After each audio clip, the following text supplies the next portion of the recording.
backup. No. Radiant's Especially, I bottom think, tower like is under starting level attack. 5, I think that's... You Invisible really Start to blade. ramp up. I mean, to be fair, I do believe that earlier you're kind of winning already, but I think somewhere along the line, I think... And then, of course, you know, at least it should become easier now, considering the panel kind of hit on the... There was... Ooh, bit of extra hit. Like they'll be able to move away. I was just going to say that the panel was hitting on this whole idea. There are some Radiant invokers that are starting to are fortified. kind of pivot into the exhort, but not FN. He's just full Quas Wex. Well, I do think that people tend to do, regardless, like the first levels, it seems Wex. And then I think I saw... Was it...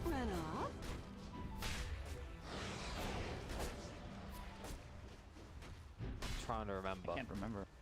All I can recall recently is Limp Invoker, considering it was his first Invoker performance in over 2 years, I think, from competitive. So that was kind of fresh in my mind. Either way, it was like the Invoker, the Invokers that I've seen, they go for this Quas-Wex levels, and then 8, 9 something, you start getting the exhort. And then by the time you're level 30, you have the maxed out exhort. I think I remember who it is. What I think it was GPK, right? I think so. It was like yeah, 3 or 4 points in the Quas and the Wex, and then it was like he capped that exhort, went for a Midas. After, yeah, that sounds about right. Yeah, after phase, I think it was. Yeah, that was the one. But yeah, I think you're right. I think for a while it's kind of been Quas Wex. Now it's kind of that shift over. I remember a long time ago, no one always used to be the 2-2-2, right? He was like equal parts Quas Wex and exhort. Waters rise. But those days seem to have passed. It just seems like the value is too high in the early points of Quas and Wex, especially for the lane. Yeah, so level 8 you start leveling Quas, exhort, and then you just level it up entirely. So go, well, at least the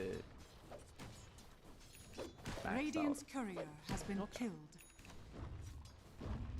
So far, being the Quas Wex really isn't hurting FN. I mean, he's still even with Lorinov. At the point where you said the Morphling should definitely start to take off. He felt he should have sooner. FN top. Going in for the kill. Alex out of mana, so no way he can really run or hide. He Radiant's tries to hide behind the bottom tree, but he tower doesn't have is the mana under for a TP out, and one more hit would finish him. Dire are scanning. I mean, even if he didn't find you here, Radiant's it wouldn't be courier worth it. has But been Seneko killed. is a smart lad. Dire's He'll look the middle right tower way. And is under FN attack. might even get the kill because of this. Tornado is a whiff. Final hit should be there. A lot of time wasted. Yeah, he wasted a lot of his own time. Radiant's bottom tower is under attack. I am first in everything. Waste some of Invoker's time, but at the same time you're basically just giving more free time for the people. And I think that's kind of, I mean, in a game like this where PO is sort of boss carry, I would say that claims another. you want to make sure he doesn't get. Yeah, because while you can argue that Morph got a little bit of space in the mid, it's not really the same. It doesn't equal out in these situations. Like a Morphling with an extra wave at this point in the game, it isn't going to equal to much when you compare it to, like, for example, a quick diffusal time with LTW. Yeah, I'm curious to see. I got the Axe queued up. Axe is not really an answer. There is a lot of question marks that are starting to come into my mind about this mid-morph thing, like we already hit on the CS, and now a rotation picking you off like that's a level 1 telekinesis on immersion that you didn't even have to use. I want to talk about that. It looks like they're still finding the top. They will find Seneko, but 3-man rotation for the Sproinkinator, it doesn't feel that good.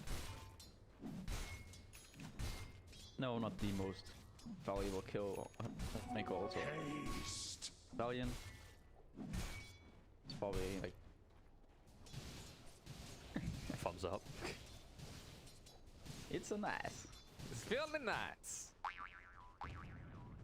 I think something very Radiant's not bottom nice tower might be is about to under happen attack. to Kasani with this haste from FN. If he Dire's guesses middle tower right, is under attack. it looks like they have no way to know, so they'll just go for the Tan instead. The God Strength, this won't take too long. The top, they are trying to pressure onto RLTW. But Radiant's bottom tower this is starting to under get a bit attack. awkward Radiant's because you haven't done bottom an tower iota has of damage to him fallen. yet. You're finally separated. Monkey King now jumping in. Stun control is good. With the burst from mine, they Radiant do fight the structures are pick. fortified.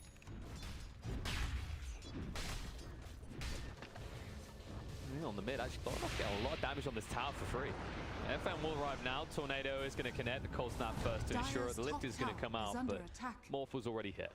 Loronov's got fast fingers. That's what we can do. Yeah, it shouldn't. Tedious though. Can't do shit. Radiant's bottom tower is under I attack. never liked this hero. Like, Dire's top You tower never liked it? is under attack. I never liked the water boy. See, I always had, Dire's I don't top know why. tower I has had the fallen. same thing with IO where I want to hold the button and then let go to stop shifting. And there is no option to do that. I'm not sure if I'm the only one who would like that sort of option. I think it'd be nice, you know? What do you mean? So like to shift, yeah, you shift, so you like hold it to shift the amount that you let go, sort of thing. I don't know why. Casual pick what I in the meantime while I'm rattling Pycat's brain. As opposed to just like As to pressing the tapping it, button. yeah, you just tap it, right? Ooh, so, like I wouldn't mind having that Dire's kind of middle like tower that is that under attack. variety of customization. You know, Dire's Dota's been out for a few structures years, are fortified. especially with IO's balls as well, right? Like imagine if you could just I mean, what if you to hold the expand. button? Can't you just hold the button? Dire's Isn't it middle just tower can you? has Well, fallen. I guess it kind of is, but like, nah, you got me on this one. I just want to use it. I just want to use this as a segue. I just want to use this as a segue to moan about IO's balls, okay? IO is a fair one, right? You know when you expand and contract the balls? Why can't I just hold a button to like choose how much I want to expand or contract them? 2 buttons, let's go. Yeah, I don't know. I'm not an IO player. I don't know. You disappoint me, Pycat. Got They know that IO is a POS 1 player. You know, TI winning POS 1 player. Or hero, rather. Got to square it up. That's those were not guys that I played. You what would you choose? What would be the word to describe you as a POS 1 player? Radiant's top I don't tower want to. is under attack. I don't know if we're so far into the deep darks of weird POS 1s these days that being a normie POS 1 player might make you a hipster POS 1 player. Being a North, yeah, maybe. I don't really know. You know, it's a long time ago. It's all in the past. Look towards the future, where Pycat is looking to make his return as a formidable chess professional player, ladies and gentlemen. Heard it here first. How many people do you think watch Queen's Gambit and were like, I can play chess, I'm smart, I watched someone win in a TV show? Probably a couple. Emotion? Nice. See, Seneko, nobody dies on his watch now. The Medallion of Courage. If it wasn't for the courageous medallion, Immersion would have screamed like a coward, soiled himself, and died of dehydration from soiling himself. Kinda nice. He gets an addition. +5 armor. Pretty hard. It's a pretty quiet game so far. I'm kind of interested to where Afterlife go. Got the 4 staff. Probably against just Clockwork. Beck. So, I mean, I remember when we saw the pulse free spin a lot. It was this kind of utility, right? But I don't think I can't recall it often building mech of all items. I guess No. I was also a little bit baffled. Did he really even have the mana pool for it? Is one thing. I guess with the 4 staff is not too Got bad. the arcane ring. That's true. And he's a tread switcher. I'm sure he remembers to do that. So he'll have plenty of mana to work with there. I guess To be fair, it's not the worst. You have Cry. You're gonna have Warcry mech. True. Hora boy. The one thing that I had in mind is having the Sven Radiant are scanning. as a hero. You are gonna be able to. Yeah. At level 15, you get the spell. Oh. Another hook shot. Maybe they go for Afterlife. Seneco's still alive. They can't find the kill. Instead, they're going to be turned around upon him. Now, Malik, alive. He's just going to fall here by the looks of it. He'll buy a little bit of time with the Heavenly Grace, but not enough. Hook shot initiated a little bit late now. Or the FN going to push him towards Laurenov, but he's tanky. Throws out the Spirit Vessel, looks to move away. Afterlife will now chase in on a Vampire who will fall. Gambit. What was the grand plan here? You're initiating on a level 7 Enchantress. We've all had that experience before. We should all know better by now. Dire are scanning. Yeah, just initiating on the Enchantress. He's got the medallion. He pro buff, and all of a sudden, down even with the Radiant's slower bottom hand. tower is under attack. It's not the easiest. Radiant And FN also, he did commit sort of more Wexy build than the other players. Dire's top tower But he's is starting to under get some attack. Pretty sexy right now. The stun control coming in. GA forced out. Laurenov. Long mana will have enough to waveform away. But with the defusal on LTW, nobody can really frontline against them. All that effort put in by Gamba, they're still going to lose the tower. At least your Monkey King is farming. Radiant's middle tower has fallen. They will have the Ag soon. It's just a case of whether it's going to be enough. We might find out. As FN is trying to force them out. He has got the Tornado in 2 seconds as well. But no dice. Yeah, I'm still thinking that still needs something to heal. Still think he's sort of unchecked. Radiant's top tower is under attack. Have your axe on Monkey. Radiant structures are fortified. Phantom Lancer. What? Ooh. Nah, but I Highly mean, Radiant's top tower generally, has fallen. Monkey King, you tend to buy something like Battle Fury. Maelstrom used to be the go-to for a while there when Maelstrom now, no, even Radiance is something I think Thompson was one buy a lot of Radiance. But I mean, if you just go for the Axe, you're still gonna run into the getting swarmed. They have that many things to go through these illusions. At some point, you're gonna have the waveform. Targets want to charge us, but dealing with some very tanky illusions is not. Right now, Vampire is experiencing that as he found RPW. Got whacked into the ground pretty quick. I mean, it is kind of the par for the course standard with Monkey Kings, right? They've up this Axe right now. It's pretty good for farming up, but I see where you're coming from. It's the fact that, like, some of the lines of Battle Fury wouldn't just be the farming value, it's the counteraction against the PL. Whereas an Axe, I mean, maybe Axe Radiance, but you can see he's going for a BKB, so. Yeah, exactly. Like, if you're gonna go for this Axe and you're just gonna use it to farm anyways, then I don't see why you a Radiance or a Battle Fury, whatever it is that lets you at some point fight this PO. Because he's gonna become the issue. It's already a top net worth, pretty much shared position. Morphling, but Oh, not again. Not again. Not again. Alright, this time it works. What's going to happen in response though? They do actually connect on the FN, forced up and get him out of the way, but they are in the river. Nice disarm will stop Malik, but Merchant stuck in a corner. He thought his team was rogue. I think Gamba. No? They got the Corrosive Haze coming up, cooldown soon. I mean, it is a decent pace, especially with the Ags from the Monkey King. So, convenient opportunity to Roach coming out for Gamba. To win. They're going to be too late to contest this. Aegis in the hands of the Monkey King. yeah, I'm kind of surprised I think I'm not sure if they didn't realize that.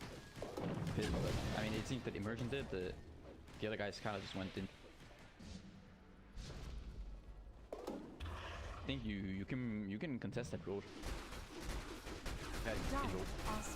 Sven with the from Hammer, he's got a mech.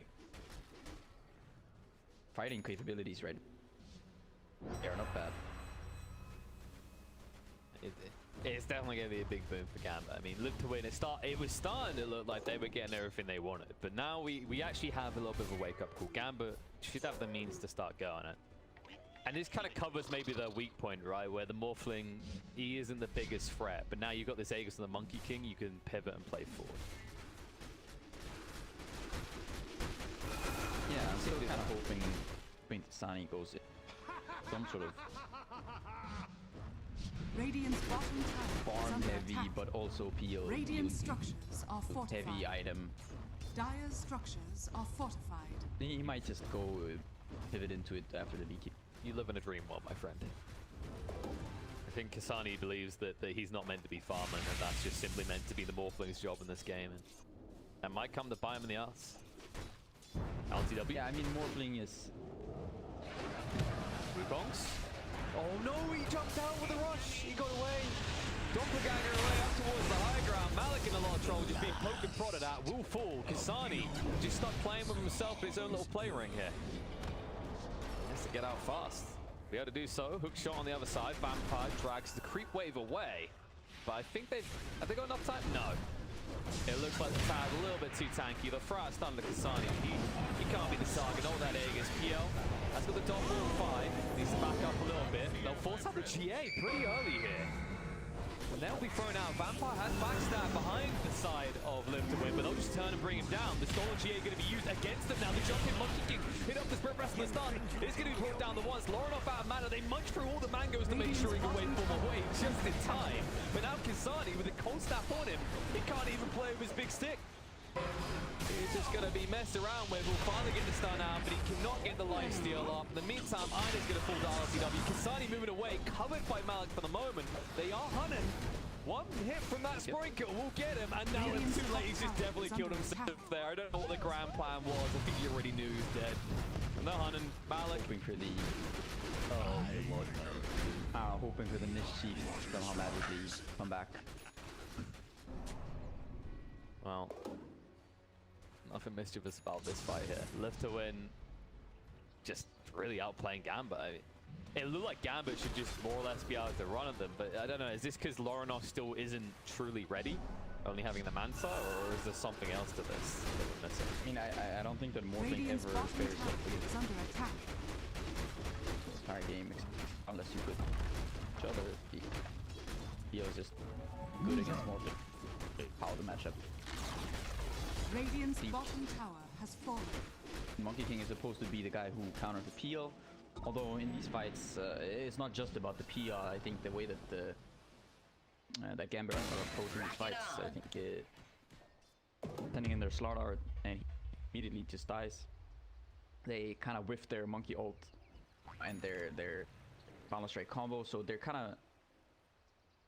I think they have some of the tools to be able to fight them. But maybe they're just overconfident. you can't really afford. No, you just can't afford to miss some of these spells. Oh, speaking of missing a spell. Vampire. The hook shot does not connect with anything.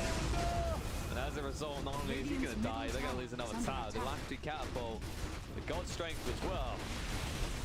It seems Gambit are running out of buildings to hide behind pretty quickly here. And this might just be high ground, but the Catapult's still alive. Why the hell not? Yeah, you have your Sven ult activated. Got this dragon skill. Very tanky, offers quite a lot of support. Radiant's middle tower has fallen. Gambit really needs Dire's to support top the base tower right now. is under attack. It will force Live to Win away. I mean, they're kind of content with what they got so far, but why wouldn't you be? You know, you've got the true solution, the Phantom Lancer. You're scaling and you're already in the lead. Yeah, I think you can be kind of relaxed in this game. I mean, of course you don't want to, you know, start hitting new builds or turn off your brain or whatever, but pressure is definitely on Gambit to try to figure out a solution. Are facing this peel and he's on stronger, so you're gonna have to come up with some sort of plan how to deal with it. How does one truly turn off that way? You know, I feel like you can't try, right? And you do it, right? Some people are just born with it. Oh, Kasani. Oh no, brain is off. Brain is off. Immersion. He won't let him get in the trees. The Sunstride's going to come out. He'll throw down the Wukongs. He'll go for the TP away, but the Cold Snap is going to be there to ruin his day.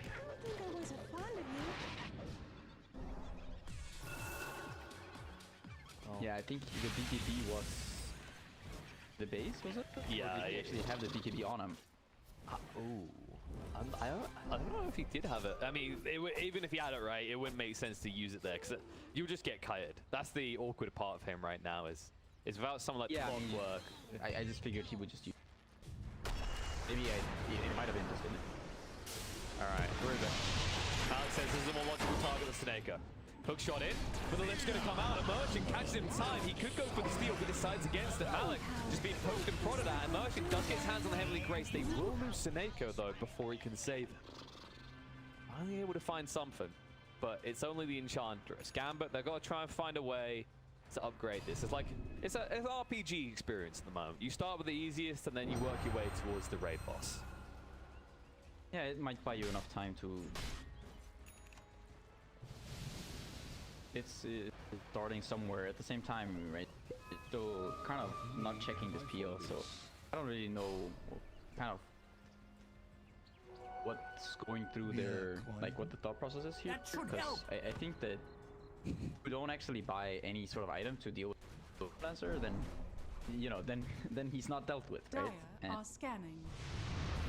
I mean, the man's got 150 games in the last 8 days, you know, you gotta respect him. Right. They get him. That stroke's good enough. I mean, with the unchecked PO here, do they fight is the real question. They need to try and dodge it, but they can't. He's just going to go straight in the vampire. He's going to come out too late. They'll jump it now. BKB from Warren. There's time to control the slot. Agent gone. RTW just runs out of the ring, screaming as he leaves, but that's a sarcastic scream. He's not scared of a goddamn thing here. Control on the Monkey King is good. Lift back, force out the BKB. The Wukongs is running out soon. RTW will let his illusions do the talking as Kasani does the walking.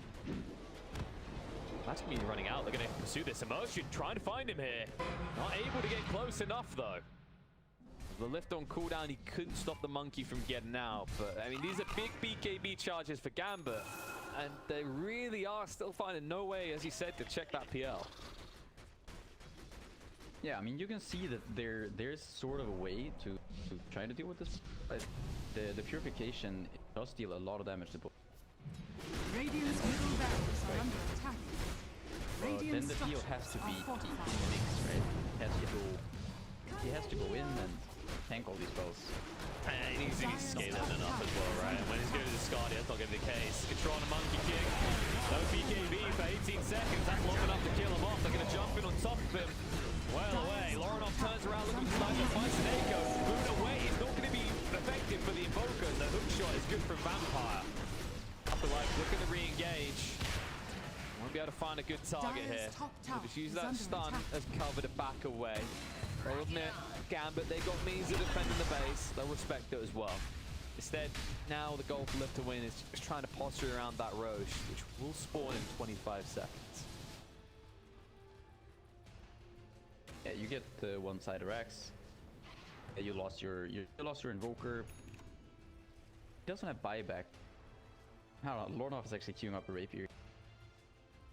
Could get a little bit interesting. It's quite early in the game, but the timing on which you'll get that should coincide with the level 20, right? So you wanted some way of checking the PL, and that wouldn't be a bad way. A waveform through just disintegrating the Illusion Army. Yeah, I think the issue might be that at the point where PL gets Gadi, first of all, he gets a lot of additional armor, which raw sort of physical damage, but also you're going to have the Skadi against the if you still quite squishy. Go for this rape down really quick. It's going to be very tough for him to fight. Playing to win, Pycat. Right? None of this cowardly crap. He's like, oh, I could have a Skadi. I could have these items that make me tanky. But Lorinov, he cares about winning. Yeah, I'm thinking more along the lines of something like, or something that lets you take out some of these other targets and then you can sort of swarm the PL after. But I mean, potentially, no, this could potentially be one of the better choices here, since you're kind of your monkey is not really buying anything to try to deal with this. No. About it. I love that. The counter argument is like, well, Lauren was sitting there going, I really, the Monkey King's had a bad day. I don't think I want to raise the point that the PL's his problem. I'll just cover for him. But yeah, in some ways it kind of makes sense, right? Like you could try and eliminate the support and cast of Live to Win, but we're reaching a stage where if RTW continues to go unchecked, he will not care if he's 1 versus 5. Like the Illusion Heroes are the classic example of 1 versus 9s, right? Yeah, exactly. I mean, if the PL does get to his Skadi and or Abysso that you want, then yes, at some point he's going to be able to fight these more or less alone. At the same time, if we also do get the game going for another 5 minutes or 20 minutes and we get the Slaughter to level 25 and you get the undispellable corrosive haste, then all of a sudden, then you have and the interesting part is going to be seeing if Afterlife continues to pivot. Because he's going for the AC, which it still fits that support and cast role, right? But then from there, if he feels like they need a secondary scaling core, he could switch over to more of your classic kind of POS 1 Sven build, right? Yeah, for sure. I mean, it's some sort of hybrid build. I mean, the mech is just the thing that looks a little bit strange, right? It looks a little bit out of place, but at the same time, he's gotten some value out of that mech. Fights the additional armor to get additional armor with AC, even with that dragon scale. He's just a tanky fighting, damage dealing at all. Yeah, I mean, this is got kind of your comparative to when someone starts with buying Tranks and then starts building right click and iron. Just like this doesn't stop him from transitioning. It's just a matter of when. And this cookie cutter Sven so far, it is definitely serving Live to Win well. Although his internet connection working would probably serve Live to Win better. I mean, what do you? That's just life sometimes. Sometimes your PC just... Shit, guys, my PC crashed. I don't know what the hell happened, you know? Reap your harvest. I have those moments and sometimes. protect your soul. My favorite one is when there's like a reason that was the person's fault, but they don't want to admit it. The classic one is when a player's like, huh, this PC doesn't work, and then an admin comes over, and it's like he hasn't plugged his keyboard in correctly or something. I've witnessed those before. You must have witnessed those. I mean, personally, like me, I'm so... I know nothing about whatsoever. I'm complete garbage when it comes to computer. I know or used to know how to play Dota. Computers, I have no nothing. No Hablo PC. Put me in front of Kuku. I mean, I know how to get Steam going, and I'll start Dota. But the extent. Like stealing candy. That's kind of the beauty of when you're on teams, right? You just have someone else sort of for you. It's like, team house. Who's the tech dude here? Please help. Some of us, we went too far down that hole. We learned all the pieces of the PC, and then we didn't do anything with it. There's enough. What's the word? Enthusiasts out there to always help you. And if everything else fails and you don't trust anyone, good old JJ's always there to have our back. Pause. But we got a long one. I mean, this kind of seems par for the course. I thought we might have been on our way for a quicker day after Pigs in an elimination game GGing out at 15 minutes. Yeah, that was a fairly quick one. The enthusiasm in your voice as you're like, yeah, that was my sleep and my wake up time interrupted. Just I mean, so I was just surprised, you know, like I saw the start of the game, and then I was like, looked at my phone, I looked down, I looked up, what the hell? What is this? I was just sitting in the background. I was just watching, you know, some competitive Age of Empires. Like maybe I'll play a quick game or two, something. I think we got a little bit of time before the and I just look across like GG. What? But this is they lost the first game. I mean, it's not something. I hope we don't see it here because most of the time, even when crap looks over, right, and you're in an elim, you play it to the bitter end just in case, right? Because it's your final chance, right? It's the final countdown. All of us, thank you. Yeah, game. We have. Just in time, we're about to hit into our upcoming podcast, which we definitely will make because there's not enough of those in Dota 2 like that. I feel like we had that discussion, didn't we? Dire's bottom Did tower we? is under attack. I don't know. I think we talked about. Maybe it's someone else. I mean, I think it's something we've always talked about. Like people have talked about. I remember. I was like, oh, wouldn't it be cool to like do a podcast and start interviewing players, whatever? And as I was having that thought, it was like last year, I think 10 podcasts just cropped up out of nowhere, and only 2 of them are still going from the ones that cropped up. We're gonna get the secondary roll here. They are once again live to win. Roshan has 2 slow. fallen to the Radiant. And despite live to win seemingly like playing these fights better, if we put it in kind of macro in the grand scheme of things, Gambit, they're getting the higher value here, as they seem to remember that Roshan is a critical objective, and they never hesitate to go and get it.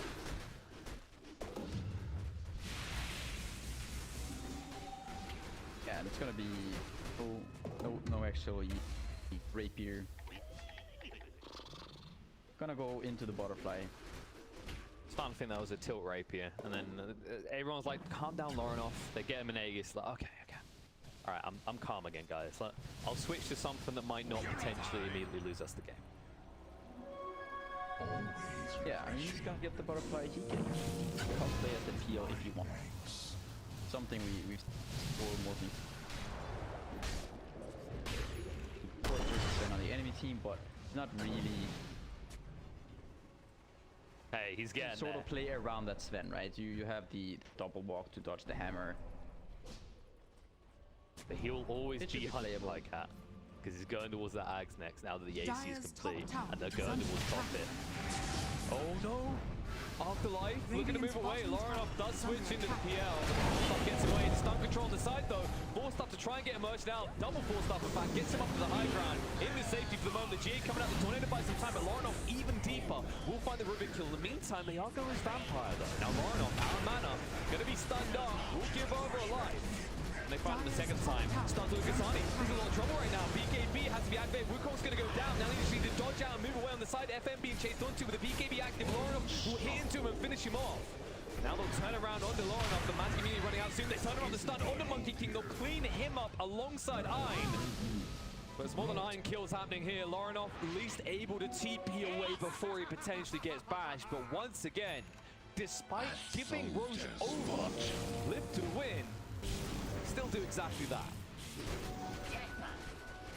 Yeah, you see the monkey, he uses that ult. Theo, he uses double walk. Doppelganger. Called nowadays. Then he's out of the ult. Where are you going? Are essentially getting no value whatsoever out of this monkey. Or just been hitting creeps. You're not really seeing sort of the benefits right now as hero. Now he's finally queuing up something that's gonna help you deal more damage and also deal with the My concern is just that this might potentially be late. I think it's impressive that Gambit have actually kept the game Radiant so are close scanning. in terms of net worth. He goes to the butterfly, he's close to 20, so are gonna get some more. This is when ILTW, he's got he finished after he... It's gonna get pretty tough for you. Radiant's Yeah, top and at tower the same is time, under you know, attack. you've always got Afterlife closing in on that ag to have a similar timer to the Mjolnir being ready at this rate. And the concern Radiant's there top is tower that has Afterlife, fallen. he could screw the Monkey King enough, especially if you start to get down to these lower BKB durations, right? You're already down to the 8-second mark as the Monkey King. And in they go. Radiant's top Alacrity on tower the Sven is in under case he attack. wants to club into Radiant's someone top other than a tower building, has as he does have the gold strength available right now. I don't want to push the Alacrity. Side. Vampire. Uh-oh. He thought he could be safe to go and do that. He'll pay a price straight away. Just caught sleeping. And now with Vampire down for 60 seconds. Back in they go. Gold strength activate. Jump in. Stun control straight away. On to Kasani. Pulls out the BKB. He needs a good position for the Wukongs, but he can't get close enough. Afterlife just casually running away. Still has the force stuff to play with. We'll use it now. Kuku has been activated. Lauren off to the side a little bit. Tron needs to move away. The GA is going to go down for the stun. Interrupts Monkey King, and the stun control out for the Sven as he jumps in. Kasani. Beanpole though will throw down the Wukongs. He's trying to heal up and sustain, but the damage is way too much. They'll chase him down. Buyback comes out from the slot up. The Monkey King is already dead. Afterlife looks like he'll be able to limp away. FM will at least be brought down by Lorinov, but Lorinov now trying for TP out will not be successful. The limp will be there. Silenced up and out of mana and just gone. I think this game, you know, you were saying how it's close. Gambit, that kind of keep themselves in it. With us. I think we may have just moved past that. I was saying that it's impressive that they Radiant's kept the middle network. barracks has fallen. Well, I wasn't saying that the game was close, okay? That's true. Well, I think Gambit are at least close to done here. They're just missing. Yeah, you know, you still have this Radiant's top issue with barracks this are under here. attack. I thought you... illusion. Alright, then cool, GG. I thought you were going to say that they still at least have the found to protect. Dire victory. I mean, that they do. That they do. But it's not enough. GG comes out, live to win, reminding us that for all the harrowing nightmares we have about Phantom Assassins and Svens and all this crap, Lumen in the dark.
5 seconds remaining.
Dire team pick. Slada.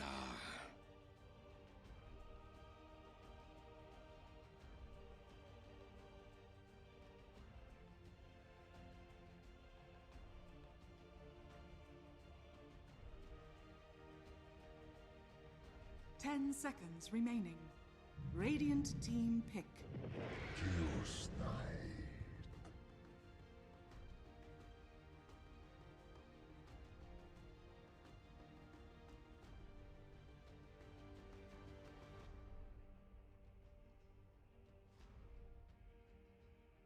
10 seconds remaining. 5 seconds remaining.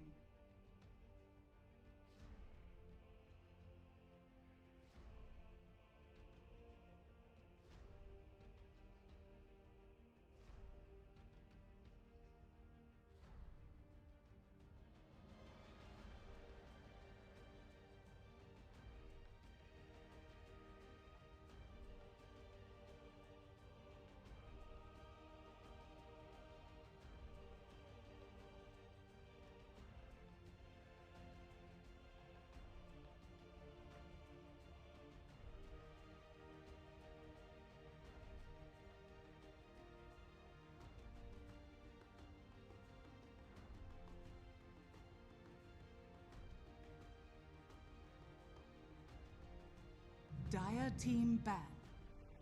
Spectre. Radiant team ban.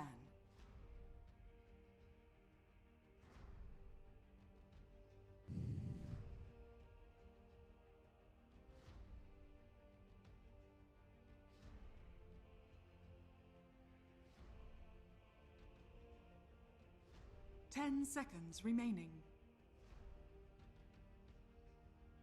5 seconds remaining.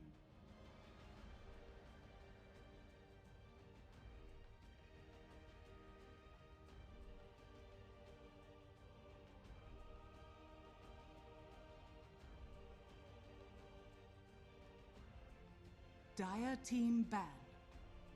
Radiant team ban.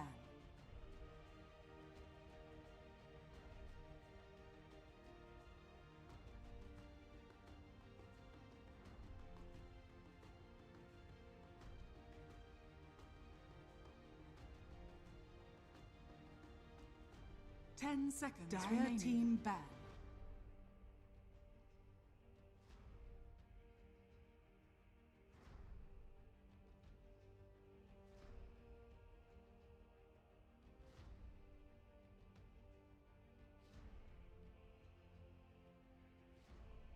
Ten seconds remaining. 5 seconds remaining.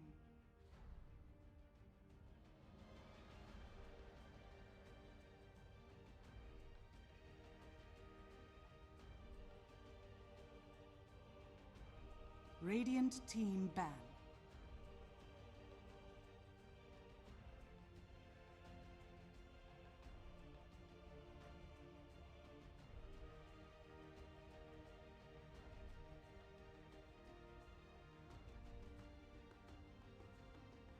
Ten seconds remaining.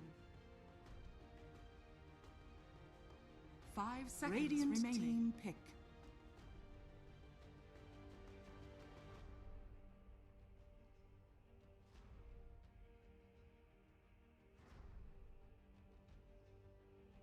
Dire team pick. Crystal Maiden.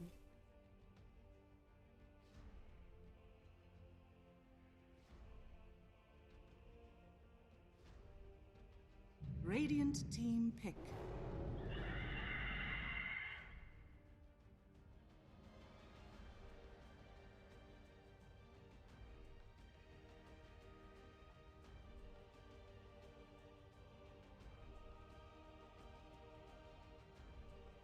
Ten seconds remaining. 5 seconds remaining.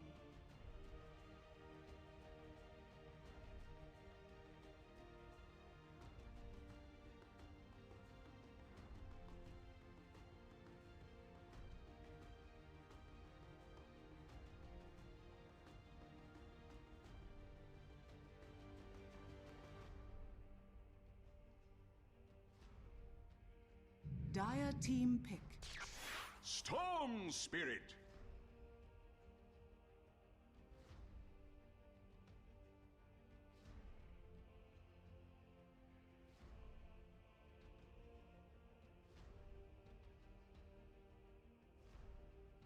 Ten seconds remaining.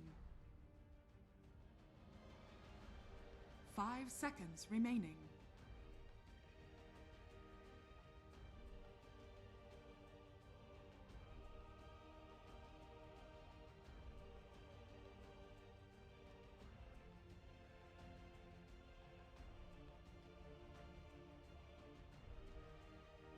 Dire team ban.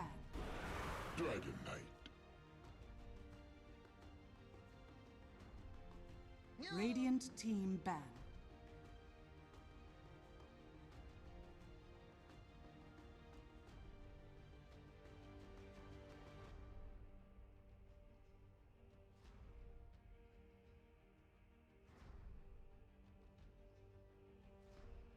Ten seconds remaining. 5 seconds remaining.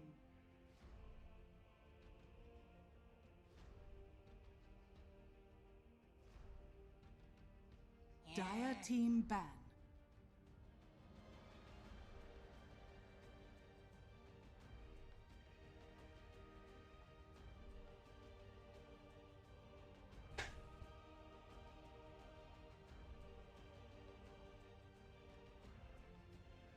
Ten seconds remaining. 5 seconds remaining.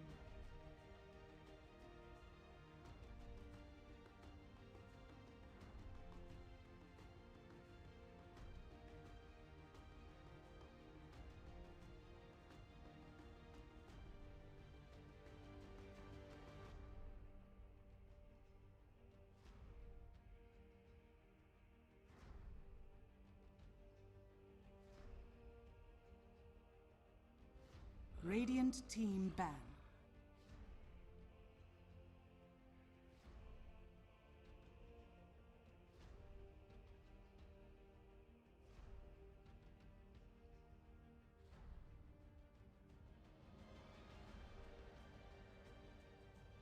Ten seconds remaining. 5 seconds remaining.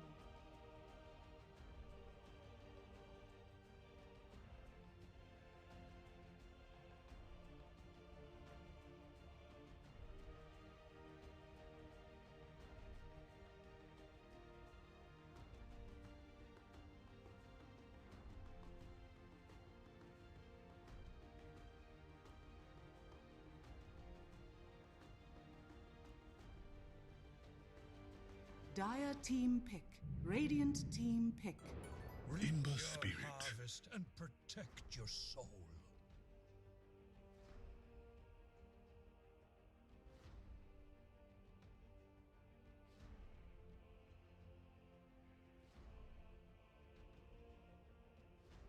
Ten seconds remaining. 5 seconds remaining.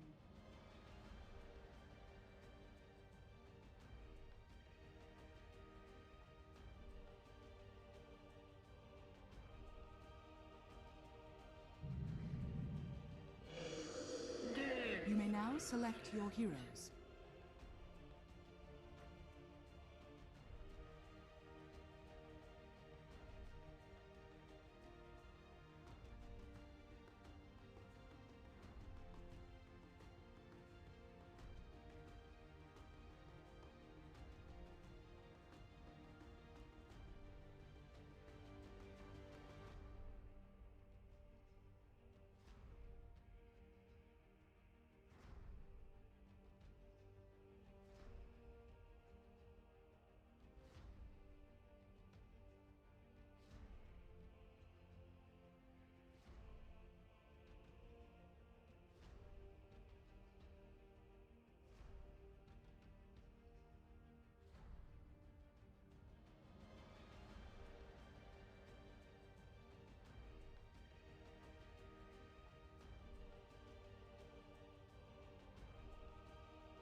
Prepare for No, battle. I'd say these drafts by Cat, they look pretty nifty. I think it's the choice of word I'd use. There you go. There's no one to throw in there. Hello. Can you not hear us? Just what I've been waiting for. Pajkat? Hello?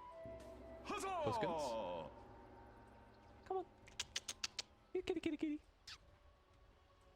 Come on. Come on. You there? Come on. Hello. There we go. In sprint is victory. You're just looking down, the whole wire is mangled. Huzzah! Hey, buddy. Yeah. 30 As long as the cat seconds to hasn't battle. turned your PC off, that's when you know you got problems. You got good puskins. Alright, so they gave their own choice of words for these drafts. I chose nifty. How would you define these drafts?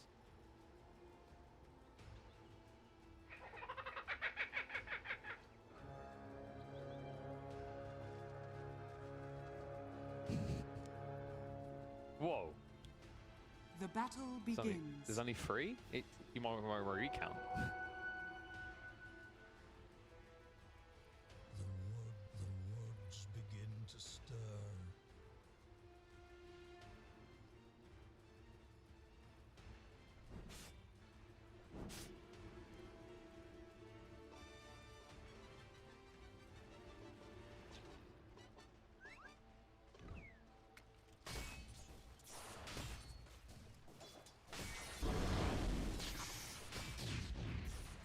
Sorry, you just you caught me out with that 3 of them look like cores thing. Now I've just got to come into a deep thought of, on average, do your regular Dota supports look like supports? Your regular cores look like cores?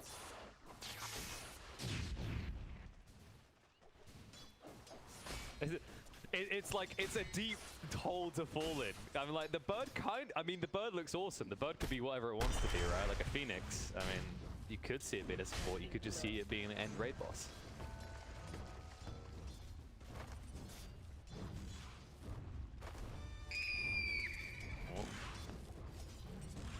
Yeah, we have seen a lot of these birds somehow find a miraculous crap ton of gold that gets them to, like, maybe a Shiva's, which would be pretty decent in this game. But we are living in pipe dreams. I guess we should focus on the more immediate, where it's really a case of how these different lanes match up.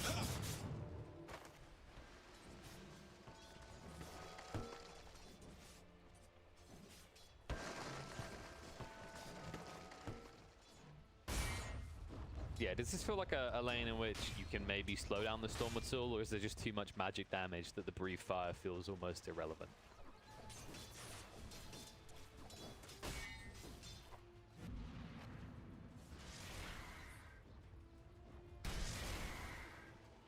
Yeah, and as we know, storms have this typical behavior of just hopping into that jungle, or maybe going for a quick rotation off the back of a rune. So we'll see how that one kind of transpires as the game goes on. And in terms of supports that can secure runes for Storm as well, maybe that's where we'll find Vampire's true value, because it's not often we get to say we have a pos for Slardar.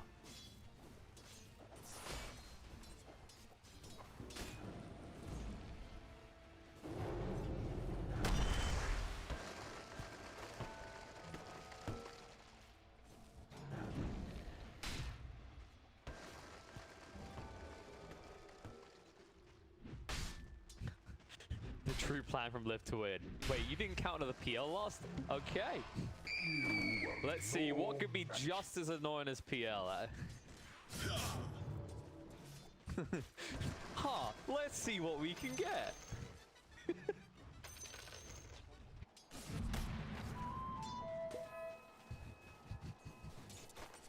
And then they will die.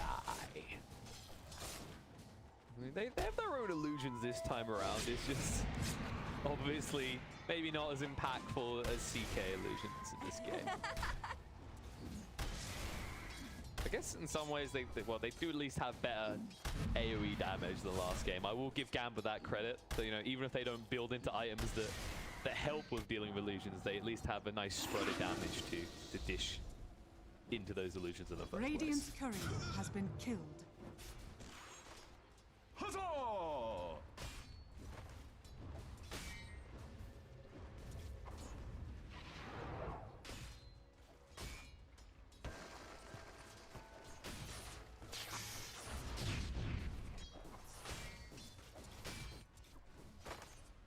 No, most definitely. I mean, obviously, in terms of the ability to hit, it's going to screw over the CK a decent amount. The Ember, not as much, but how much are you worried about the POS 1 Ember in this game? Because it's not something we see as much these days. Me first.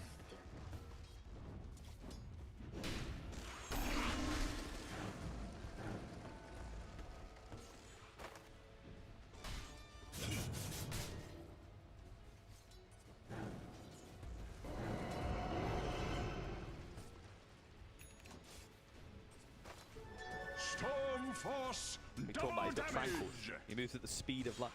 Okay, maybe I'm overselling him here. We really haven't seen much from the Slardar so far. And it is a bit worrying, right? Because it's the hero that you bully on the lane, and then your next relevance is getting a Blink Dagger. At this rate, the question is where's he going to get the money for Blink Dagger? I can tell you, Live to Win aren't struggling to find money though, as they are able to pick off Iron in the bot lane.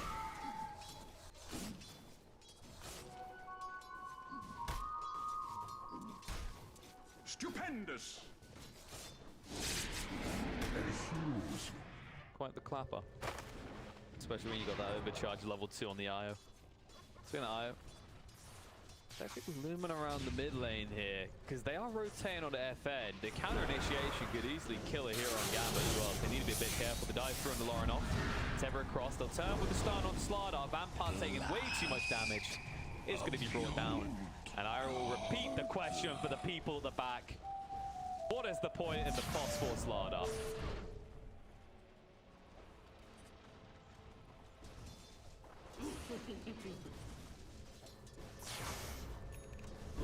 Answer the question, Pug. What if you don't have time? What if it's imminent that you go straight in like this on FN? And you just don't have the damage because of the double heal strat? What is the point of this slot, Pycat? Why did they pick it?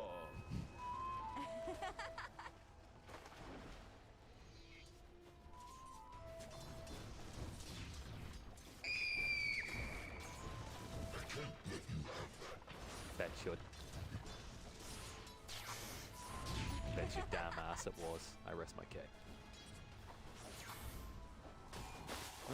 Meanwhile, by the way, while you go mid like this, look at Malik.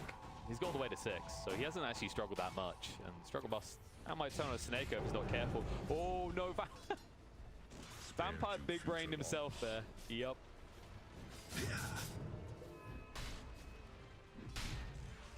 The sad part is I think that dive was on cooldown for 2 more seconds, so if he just ran over and stunned Snake, it would have worked. But obviously, while pros are pretty damn decent at tracking these cooldowns, they usually don't do it to the absolute second.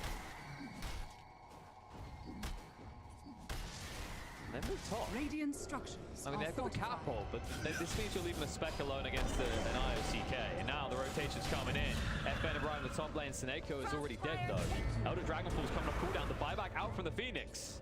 Looking for target. Malik too far in the tree line after turn around for the less valuable kill into Ein. The dive through, they should have the dots to tick him down, pick him off. Vampire at least able to move away as the dive was used. Oh no! It's over. Too many ghosts. I mean, maybe you dodge one. Like stealing candy from a baby. And no Does she look more spooky or less spooky with the pumpkin? Huzzah!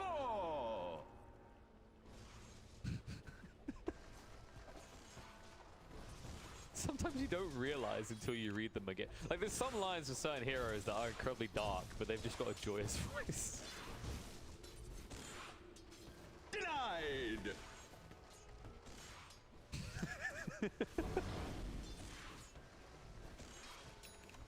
Radiant's bottom tower is under attack.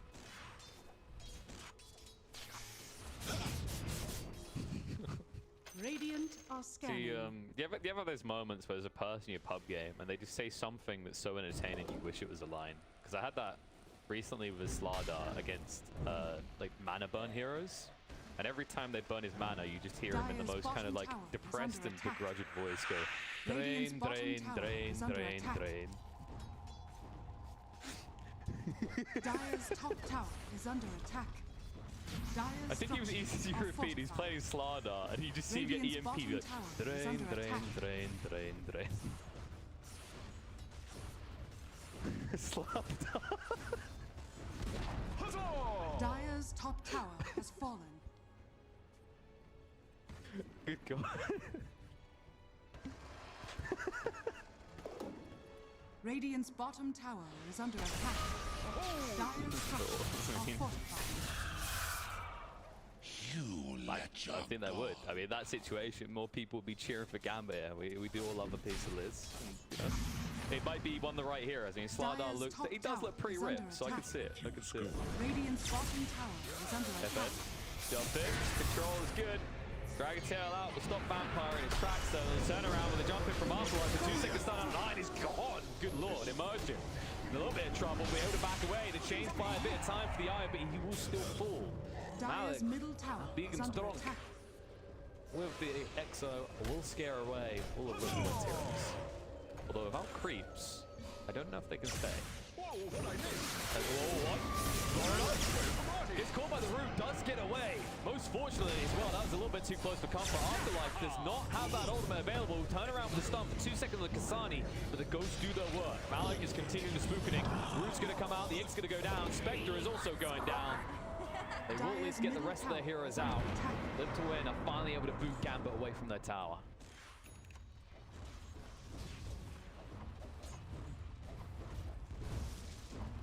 Stupendous!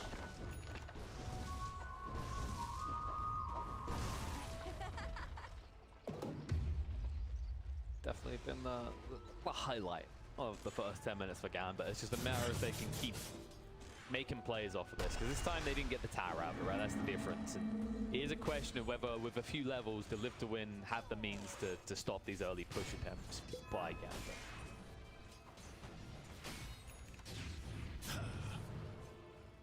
Pull a line. This is...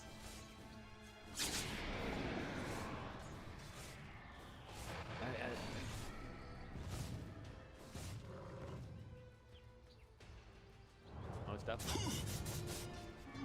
Speaking of other spirits, Ember in the mid lane. They get the silence out. They'll jump in with the control. Drop the vortex, bring them low, and with Iron's ultimate, it's good enough to kill them off before we can get out. Like stealing candy from Good old Iron finally and no longer able to have someone a bit more positive in terms of the depth Dire's versus middle tower kill is under assist in attack. this game. But while that's happening, the bot lane Vampire, it's just a casual pulse full Slardar, but nothing to panic about. He's creating space for his team in the mid lane. Reload coming in. The space will not be used well. Double kill for Afterlife as he arrives in time to clean up Lauren off. Malik next to full will die to the hits from FN. Hunt for Iron with the remnants through. LTW says, you kill me, I kill you. Radiant's middle tower say that. is under attack. Radiant structures are fortified.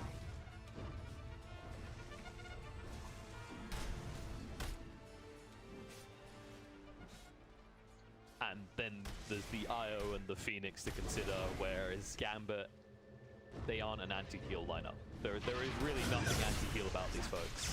They can try and find now though. Afterlife, they need to do it right now. He's got the Phantasm in 10 seconds. The Horn jumping on Afterlife. He has got that armlet though. He's going to begin toggling. He needs to be on point here. The back's going to come out. Science follow-up stun's good. Can he get that toggle? He's going to try, and he's going to fail. To at least take down Vampire again, but once again, it's that possible slaughter.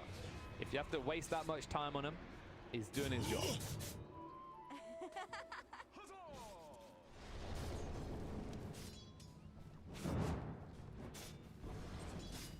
Radiant's He bottom looked tower at the is under Adidas attack. line, he said that's too expensive. He's saving up for the Blink Dagger. And he has got an urn as Dire's well. top tower And is actually under attack. decided Blink isn't that imminent. He's heard what we've said, Pycat. They need something to deal with the bulky boys, and Radiant he might are consider a scanning. Spirit Vessel.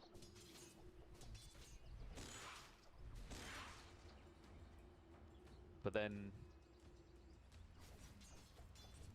Dire how you getting are in though, right? scanning. Yeah.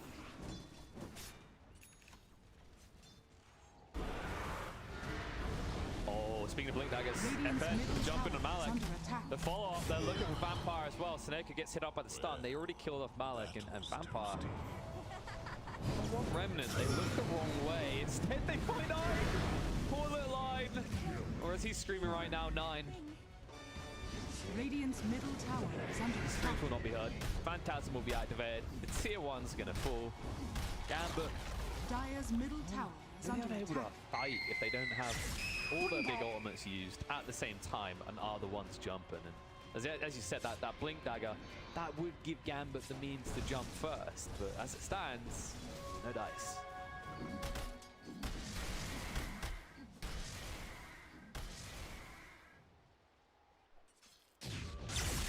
Touché.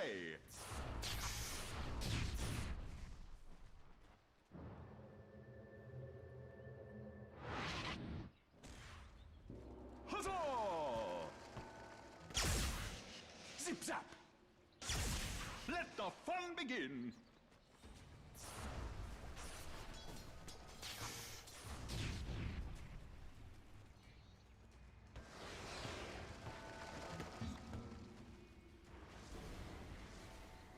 Never refuse gold given a soldier's fortune.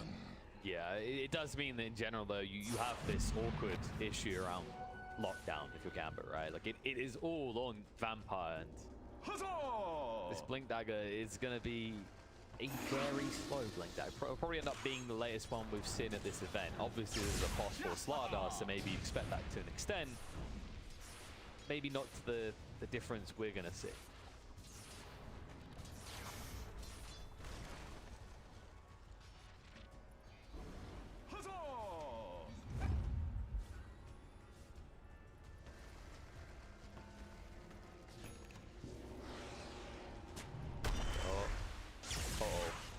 they're still gonna go. They're gonna jump on it first. He's got the tether to renew. He'll move away before the sun's gonna clear. Whoops. FN now in with a stun on the vampire. Needs to run faster than this. But his little, not legs, his little weird tail won't take him quick enough away from there. Radiant's bottom tower is under attack. They almost found Lauren off. He will get out there. Oh no, FM wasn't even looking for him. But he'll accept it. Look, it's a dancing lady, dude. About to drop the dance. Yeah, but like, you know, dragons aren't real, so you really have to worry Radiant's about top them. tower is under attack.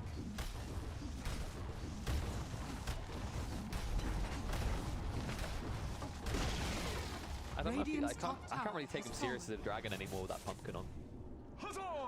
Like, is he still a dragon or is he like a dragon? Radiant's top tower is under It attack. doesn't work.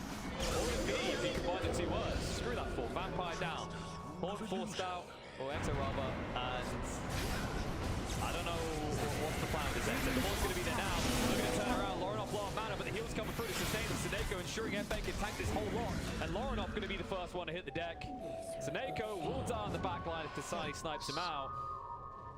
But the sustain from Live to Win allows them to remain while Gamba have to run. Malik in the tree line in a little bit of trouble. Glimmercape will get him away for the moment, but they are still hunting.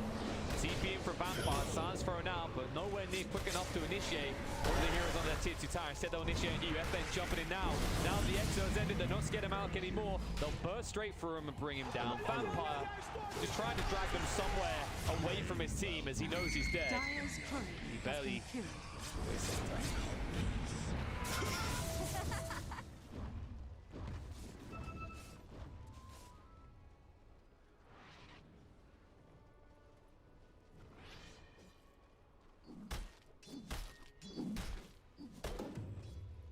No, it's awkward as well because if you look at the net worth lead, you go, wow, 4K up for Live to Win. I mean, it's a bit tough, but Gambit, they have this big team fight, they should be strong. You have to talk about Dire's effective net bottom worth, right? tower is under Where attack. actually Live to Win have like a 7K lead at least because Kasani hasn't even got the Sacred Relic yet, and they are exploiting this.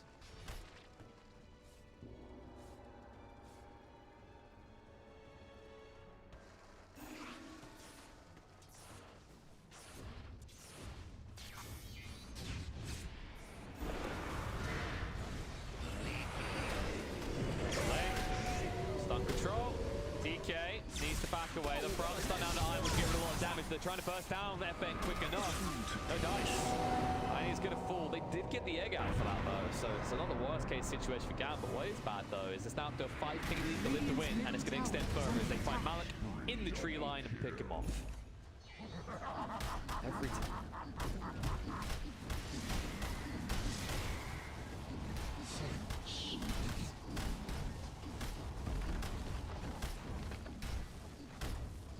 Good luck with that though. This is the problem. The double frontliners with armlets here. You know, with the overcharge as well, FN becomes a true Flappy Bird as he wants to show the Vampire. Oh, they know where he is, but they blinked already. Luckily, LTW has the mobility to hunt forward, clean up that pick on the Vampire.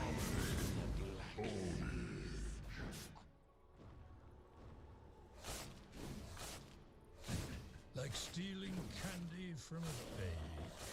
Which in 2020 is quite the lethality.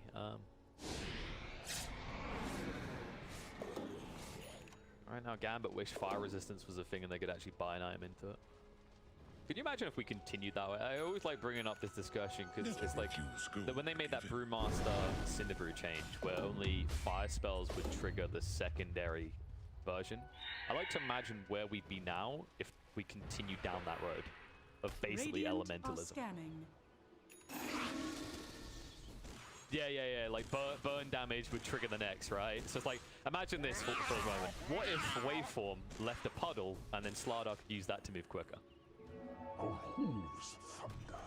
Yeah, you see like the treacle effect? I'm glad we didn't go down that route because Dota would have become a very weird hybrid of MOBA and probably Divinity Original Sin. Dire's bottom tower is under attack. Lauren off. Buddy. Alright, he'll be able to TP away. The LTW could have gone as well, that's the worrying part. But of course there was no point because his team was already getting a bigger objective. It is going to be iceiceice going in seance. Oh, living to win. Okay, he's not living full stop. Roshan has fallen to the dark.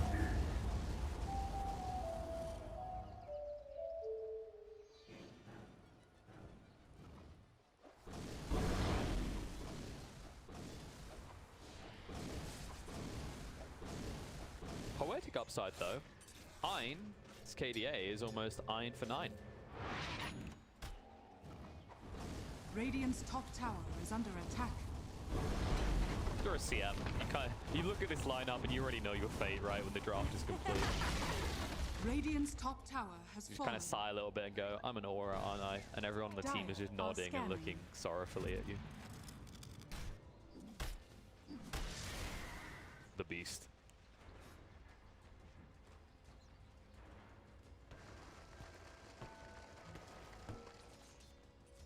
I'm over here.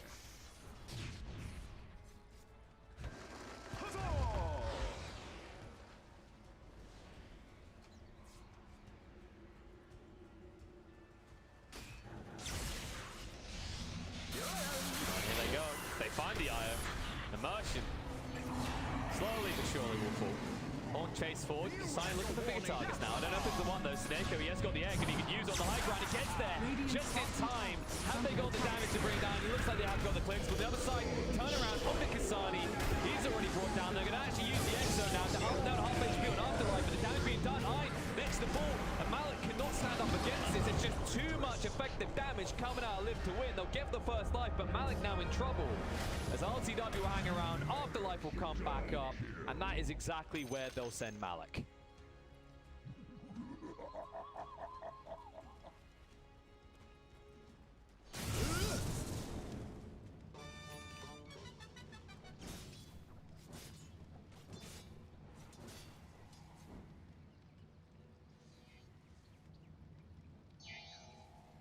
Yup. Radiant's middle tower is under He's doing a attack. CIS Toby right now. It is the way to kind of compare this. And now jump in on a vampire. Radiant's Always initiate on, which you can initiate. FN taking a lot of damage, but not enough. Immersion is tethered to him, and they're ignoring the Io. They're wasting so much time on this. They're going to lose more heroes. Ein has to buy back after dying there, and FN is still alive. They'll reload back to fully heal him up. And if you're the rest that live to win, I don't think you abandon the Io. Maybe you could fight. It looks like they're just going to say it's not worth the risk, though. We're so far ahead. Why would we try? They will at least kill off the ball. But right now, kind of feels like they're the ones being had by the Bulls. Where's the party?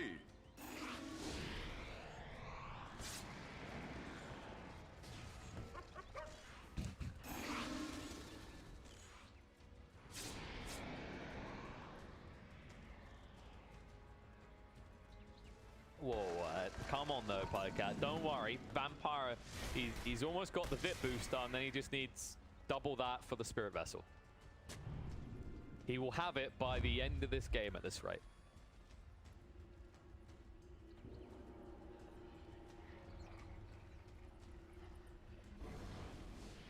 Radiant are scanning. Huzzah!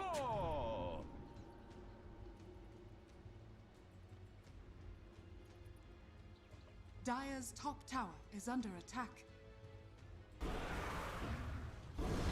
Yeah, Radiant's and middle Malik tower is running out of under attack. runway, right? Like we saw how pivotal he was in those early fights, but we're seeing how they're just getting too tanky now. He needs someone to take over. Question is who? Down to 11 deaths. Well, you know, at least it's double digit in some of this game. Next up on the hit list will easily be brought down, and I mean with that, that's going to be a lane. Has been killed. Radiant's middle tower is under attack. Radiant's middle tower is fallen. Radiant's middle barracks are under attack. Radiant's middle barracks has fallen.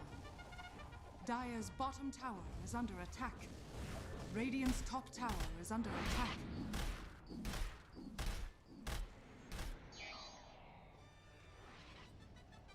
That's right. Gambit's supports are just late bloomers, you know. They're gonna find a way to drag this out for another 25 minutes, Pycat. At which point, Ein will have a BKB. Vampire will have completed Spirit Vessel. Radiant's middle barracks has fallen. And other things will have transpired, like their base being dead.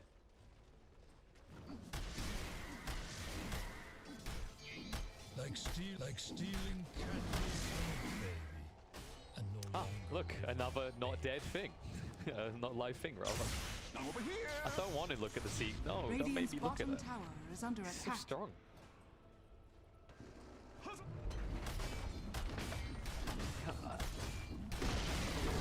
Radiant's bottom Cringing tower for has Gambit fallen. just looking at him. It's like, you know when you see a violent injury picture, you're like...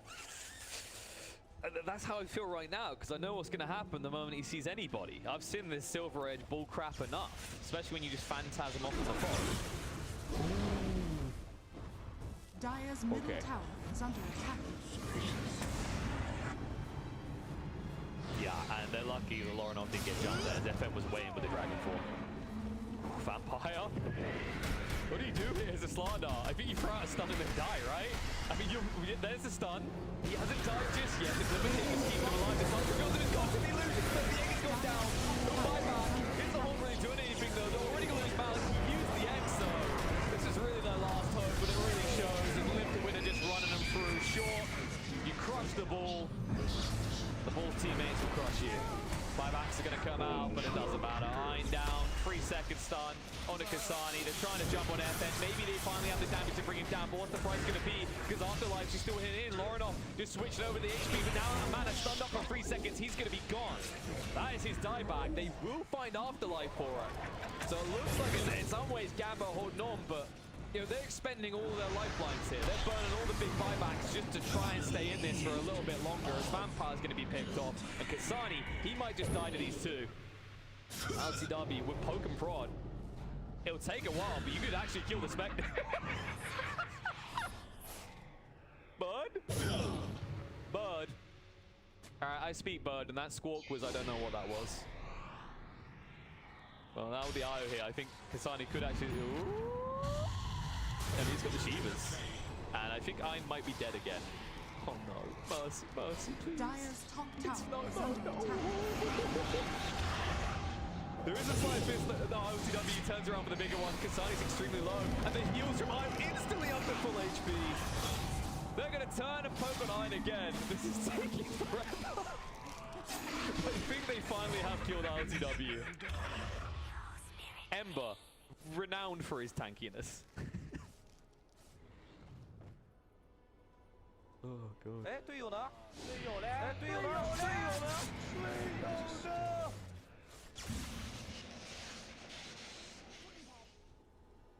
Jeez.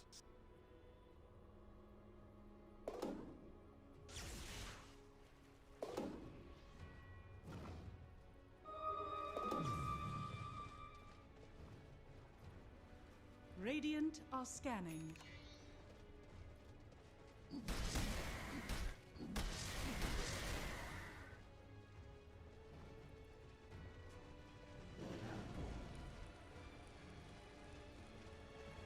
Night. Well, you have to, right? Because you did commit your buyback. So if you die now, being level 23, as you bet, this is a double-edged sword. Need big level, but need big death time now. Like if he goes down, that's what, 100 seconds on the sideline, which you know, at this stage, live to win. That'd be long enough to end the game. It's critical as well. They need to find immersion. Like you saw how bloody good of a job he done turning LTW, an Ember Spirit, into a frontlining tank against 3 heroes in that fight. Like how long it took them to kill Ember was just absurd.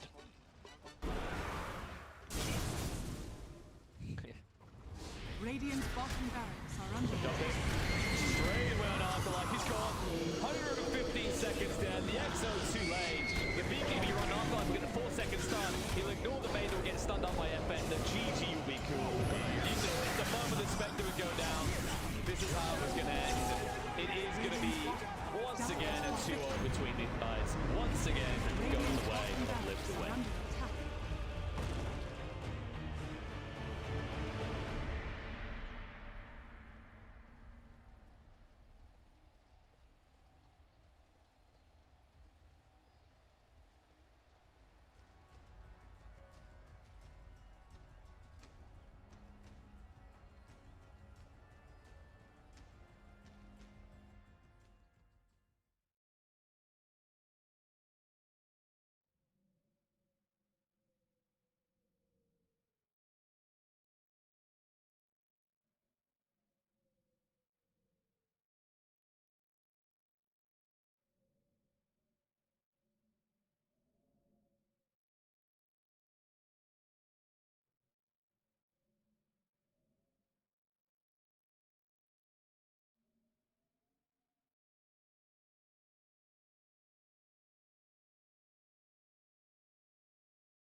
Radiant's bottom tower is under attack.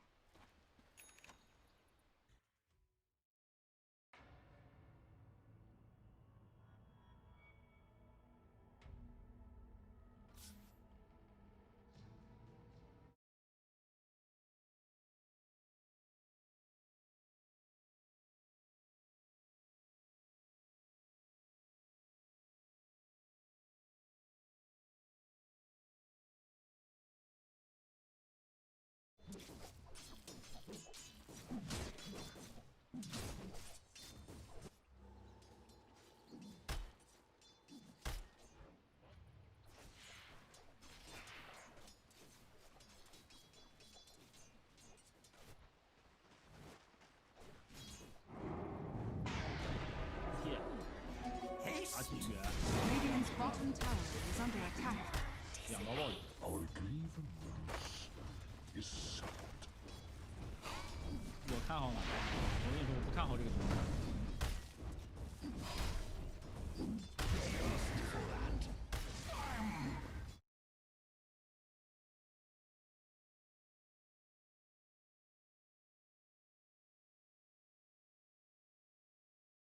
不要听了我的话。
后期能打到后期都是厉害。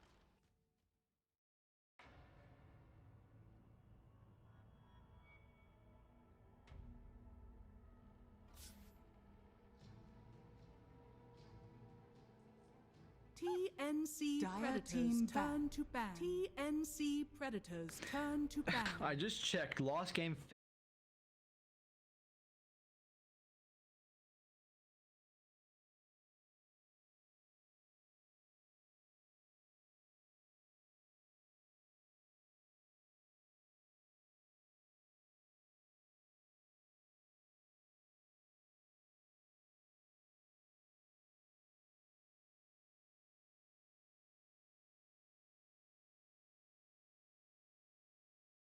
Time when a Slider's picked up, the PA's insta-ban.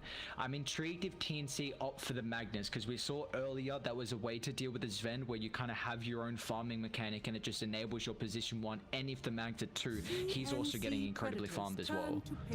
I don't mind it, and they're just going to go for Revenge. Okay, it's not horrible, it's more minus armor, it still leaves the PA as an option.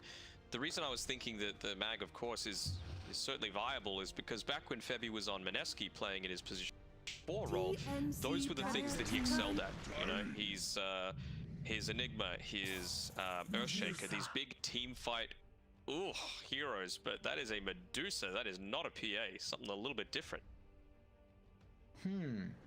Well, we do see the Medusa, like it's nicely combined with Avenge. It's another ranged agi hero that's going to be able to utilize the at least the aura that the Avenge provides. I'm a big fan of this Tiny getting picked up, because you were probably anticipating it to be more than likely Avenge Drow, and if that was the case, that would have been 3 really squishy heroes, Shadow Demon, Venge, and Drow, where Tiny just shreds them. And regardless if the Drow is not there, you got Shadow Demon, Venge, you're going to be able to burst them down. Are you a fan of the Medusa? I actually thought they were going to think about a Terrorblade, honestly, because I like it versus Ven, but how's the Medusa feel? I mean, Medusa's fine. You're never going to get instantly chunked down. You've always got a way to make him want to turn around, just with that Stone Gaze as well, which is going to be really effective. And a few stuns too, so you get out of position once, you get affected by that Stone Gaze. It only takes 2 seconds to come into effect, so Avenge Stun is really all that's needed. Yeah, that is true. Like, it's going to be very awkward for Sven to fight in this game. Like, you got Purge going through BKB. Eventually, you know, that Corrosive Haze is going to be an impact. Avenge has always got a swap save. That also goes through BKB if you're required. And the Stone Gaze. So how does Sven actually run into a fight unless they are just super far ahead? Great difficulty. The one positive, I suppose, if you're looking at Vice's side, is that if it does get super late, obviously Deucer is scary, but no one is really a natural Lotus Orb builder right now on TNC, so that's going to be effective. You know, you're not going to be able to have that Superman stun reflected right back into you, which is always nice. Bloodseeker is definitely a way to get to that late stage. Tiny, kind of similar to the Rubik, is good at being able to reposition heroes. You just got to be a lot more, of course, on point with your positioning to do it. So not going to see anything too out of the ordinary from the Tiny. Just going to get a boots of speed to start off, so that he is able to get those tosses off, guarantee the damage coming through from the Bloodright, and I think we'll probably be seeing the Sven and Omni look to get pretty damn aggressive, even against a Slaughter, honestly, to try and enable the thirst as much as possible for the Seeker. And what are TNC looking here for their mid lane? Do they want to go... Is there an opportunity for them to go something like a TA? It would be very greedy with the Medusa as well, but it could be, you know, you utilize that Venge, it's another ranged agi carry, the Slaughter minus armor, or do they want someone to make space? Like, you know, the Conquer would have been great, like a playmaking hero just to allow the Medusa to find the farm. I think TA is being too greedy, like you're saying. I think, honestly, they've removed it from the pool because of how good Bob is on the hero, but Puck would have been great, just to be able to, you know, get the snap foil with the Vengeful Spirit swap. So it's going to be quite nice, but Space Creating Heroes, what's actually left here? And more importantly, Armel Heroes, what's left in the pool? 5 seconds remaining. And Bat's gone. Void's gone. Storm Gate. Is that too slow? I feel like you could just get snowballed. Like if you have like something like an Ember, I know Void's banned out, but Ember and Void at least can, I feel like don't need as much as what a Storm does and can kind of get punished pretty heavily. The nice thing is that TNC have this ultra last pick, so you're going to get a favorable matchup for the mid lane. Predators turn They to do still ban. ban tier. Worried about it. It's a little Dire slow, team but pick. you know, it's one of those few TNC things that's Predators generally turn- okay Ranger at your about. service. Okay. Yeah, I was thinking like, well, Wind Ranger's an RML hero, but you really don't want that against Bloodseeker. Your ability is a huge part of your kit, whereas DP, you're kind of just standing in place. You're letting them have to come to you. You can have a Deucer just 10 standing behind you on the seconds back remaining. lines. If you get tossed in super far, Venge can just swap you back out. 5 Worst seconds case, you remaining. can just get Shadow Demon disrupted and your exorcism still going, which is always nice, especially if you can get a Spirit Siphon off. So gets to right. I mean, the win. Well, picking a Wind Ranger into a Shadow Demon, that is some weird champ right there. Actually, just seeing it, it is like the counter to the Wind Ranger essentially, and you've had the entire draft to look at this. So I don't know how I feel about this one at all. I mean, if this is a game where Shadow Demon gets an Ags, like that stage anyway, I think they're in a bit of a tricky spot. One thing at least about the Wind Ranger is that it's a lot of physical damage from TNC. Yes, you've got the Shadow Demon to deal with the Wind Run, so he's gonna have to decide if you get rid of this Ven in the fight or the Wind Ranger. So I think this last pick from TNC needs to be magic. I can't see a lot of options though. Like I really can't. I don't know what is available left here for TNC. I'm just gonna stick with my Death Prophet. Yeah. It's cooldown reliant, somewhat. It's not like you need Stone Gaze to push with the Deucer. It's just kind of nice to have, at least until the super late game. But, yeah, generally okay. Also, the silences are going to be nice to have against something like that Wind Ranger. I am quite confused, honestly, on if there's anything else. Yeah, it just sounds like that's one of the better options. Like there's not much left available. You know, lots banned out at the moment as well. So you know, unless we see like a cheeky little pocket pick or something like that. Why did they as confused as I am about Yeah, what this I'm Wind like- Ranger's all about? Choose your hero. Doom, okay. Doom's alright. Is this going to be the mid Doom that you've been looking for? I think it might be. Ooh, yep, Yeah, looks like seems it like it. is. 5 Doom, Venge mid. Oh, Wind it's Ranger's a off mid as support. well. Okay. Tiny mid. What? Alright. Mid Deucer. Mid Huh. Deucer, get it? Huh?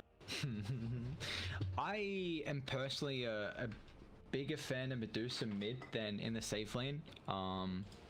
I like the fact that you get solo experience where you're able to get your split shot max out faster in your snake, because that does give you a lot of potential to be able to clear the waves faster, and you're right next to the small camp as well, where you shove the wave out, go back, clear the camp, and then continue farming. In that safe lane, at least you're a little bit behind in experience, and you're not the greatest laning hero regardless as well, so you can kind of get pressured a bit too much.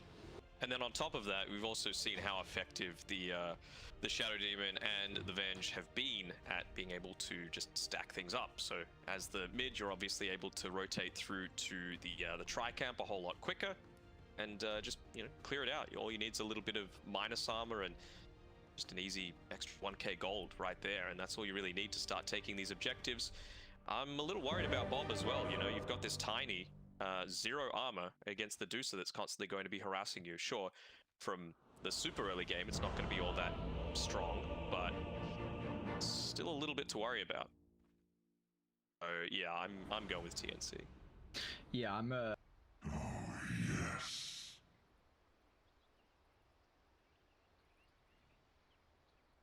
Prepare for battle. Nailed it. Rock on. Surrender to the omniscience. let's It's always an exciting factor when we're heading to this. If Vice are able to kind of hit back after that game one, maybe looking to try and prove themselves here, especially against a team like TNC. If they can take a map where they have been playing pretty well, honestly. They're down at the bottom, but they are, I guess, tied up with two other teams, Neon and Motivate. Well, after that loss, in particular. But so they are. What have they done? They tied against Execration. They tied against Neon as well, and then lost first Dog 2-0. So they've taken some maps off some teams. We'll see if they're going to be able to take another map off a higher team in TNC. Yeah, I'm still waiting on seeing some clinks within the Southeast Asia region to try and deal with this Sven. You're able to quickly burst him down, roam around. You get your gold from kills, and better to get that from than the Sven, who doesn't really have too much of an escape mechanism. Especially if you get that Orchid super early on, it just means that it's not like he can just turn around, put his stun onto you. Yeah, I'm excited to see. I guess if we're going to see it, it's going to be throughout the group stages, because we're anticipating the patch to come, pretty shortly. Who knows? Honestly, it might not come by that time in the playoffs as well. So, if we're probably going to see it, the patch is going to dump to the Sven. So, if it's going to come, I'm excited for it to at least be throughout the group stages. So we've got to keep an eye on that one. As teams are still trying to get creative on what they can play to deal with the Sven at the moment. But what is how do Vice Esports take this game? Is it that they need to kind of have an advantage and before the Medusa really feels super strong, or is it, do you think they can still go late game? I think they just need to be... I don't see a way that they're going to come out of this mid lane with a win. I think they just need to put everything in onto their side lanes, and that sucks considering Medusa kind of is the win condition this time around. Very few teams do that, the mid lane being the game ender for your team. But I think it's just going to be creating enough tempo from that pressure from the side lanes, just getting hyper aggressive, getting these thirst stacks up, and trying to take out Gabby so that he's not able to be this presence when it does transition into the mid game. Yeah, they've also got Gabby's solo at the moment. They were trying to set up with Tim's banishment, crush into Febby's follow-up, which would have been a lot of kill threat opportunity, but now they're going to send in bot, so this will be the safe lane doom for Gabby. Let's see how this one's going to end up faring for him. They do at least have some way to keep him in the blood right with the shackles, depending on how well they're able to play with these two heroes, if it's kind of near the trees. Toss back here onto Armel, onto the tower. Bob's doing this really well in the lane. Has to pick up a point in the mana shield there as well, unfortunately. So sometimes you don't see too early levels in it, but nice to fade from Bob with the early attention, and plants his own tree just so he doesn't have to walk back and grab one. It's just dominance right there. Just saying, I don't give a damn about my Iron Branch. I don't want to eat it. I'm just use the tree and try and keep right-clicking you down, but it's a good start for him at the moment. Medusa CSing under the tower, could be a little bit awkward considering the pressure that Bob can put out. Yeah, as well with Bob previously, he prioritized everything onto getting denies through as opposed to the last hits to make sure that the wave push underneath his tower, he gets that 3 extra armor from the tier 1, and even though Armel was trying to harass him a little bit, he was still able to get a few of these crucial last hits. Even his positioning, he gets hit by the snake there, but previously in the lane when he had a full creep wave next to him, he made sure he was off to the side, none of the Mystic Snake jumps hitting onto him, so just, yeah, really nicely played all throughout.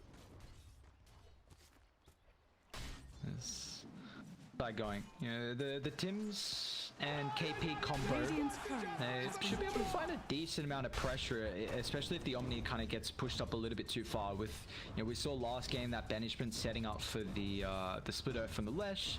It's going to be nice to be able to allow the Slaughter to get on top of the bot lane. Gabby's going to take a little bit of damage here. We see the shackles in the blood right, but it is going to get to the stage where they might go a bit too far. Like if Gabby gets a couple of extra levels soon, like around level 5, if he puts 2 more points in the Scorch Earth, where he's just going to max out the Devour, it's still going to be very difficult. They got to burst him, otherwise he's just going to have to sustain, and if they dive, then that Scorch Earth is going to do a lot of damage.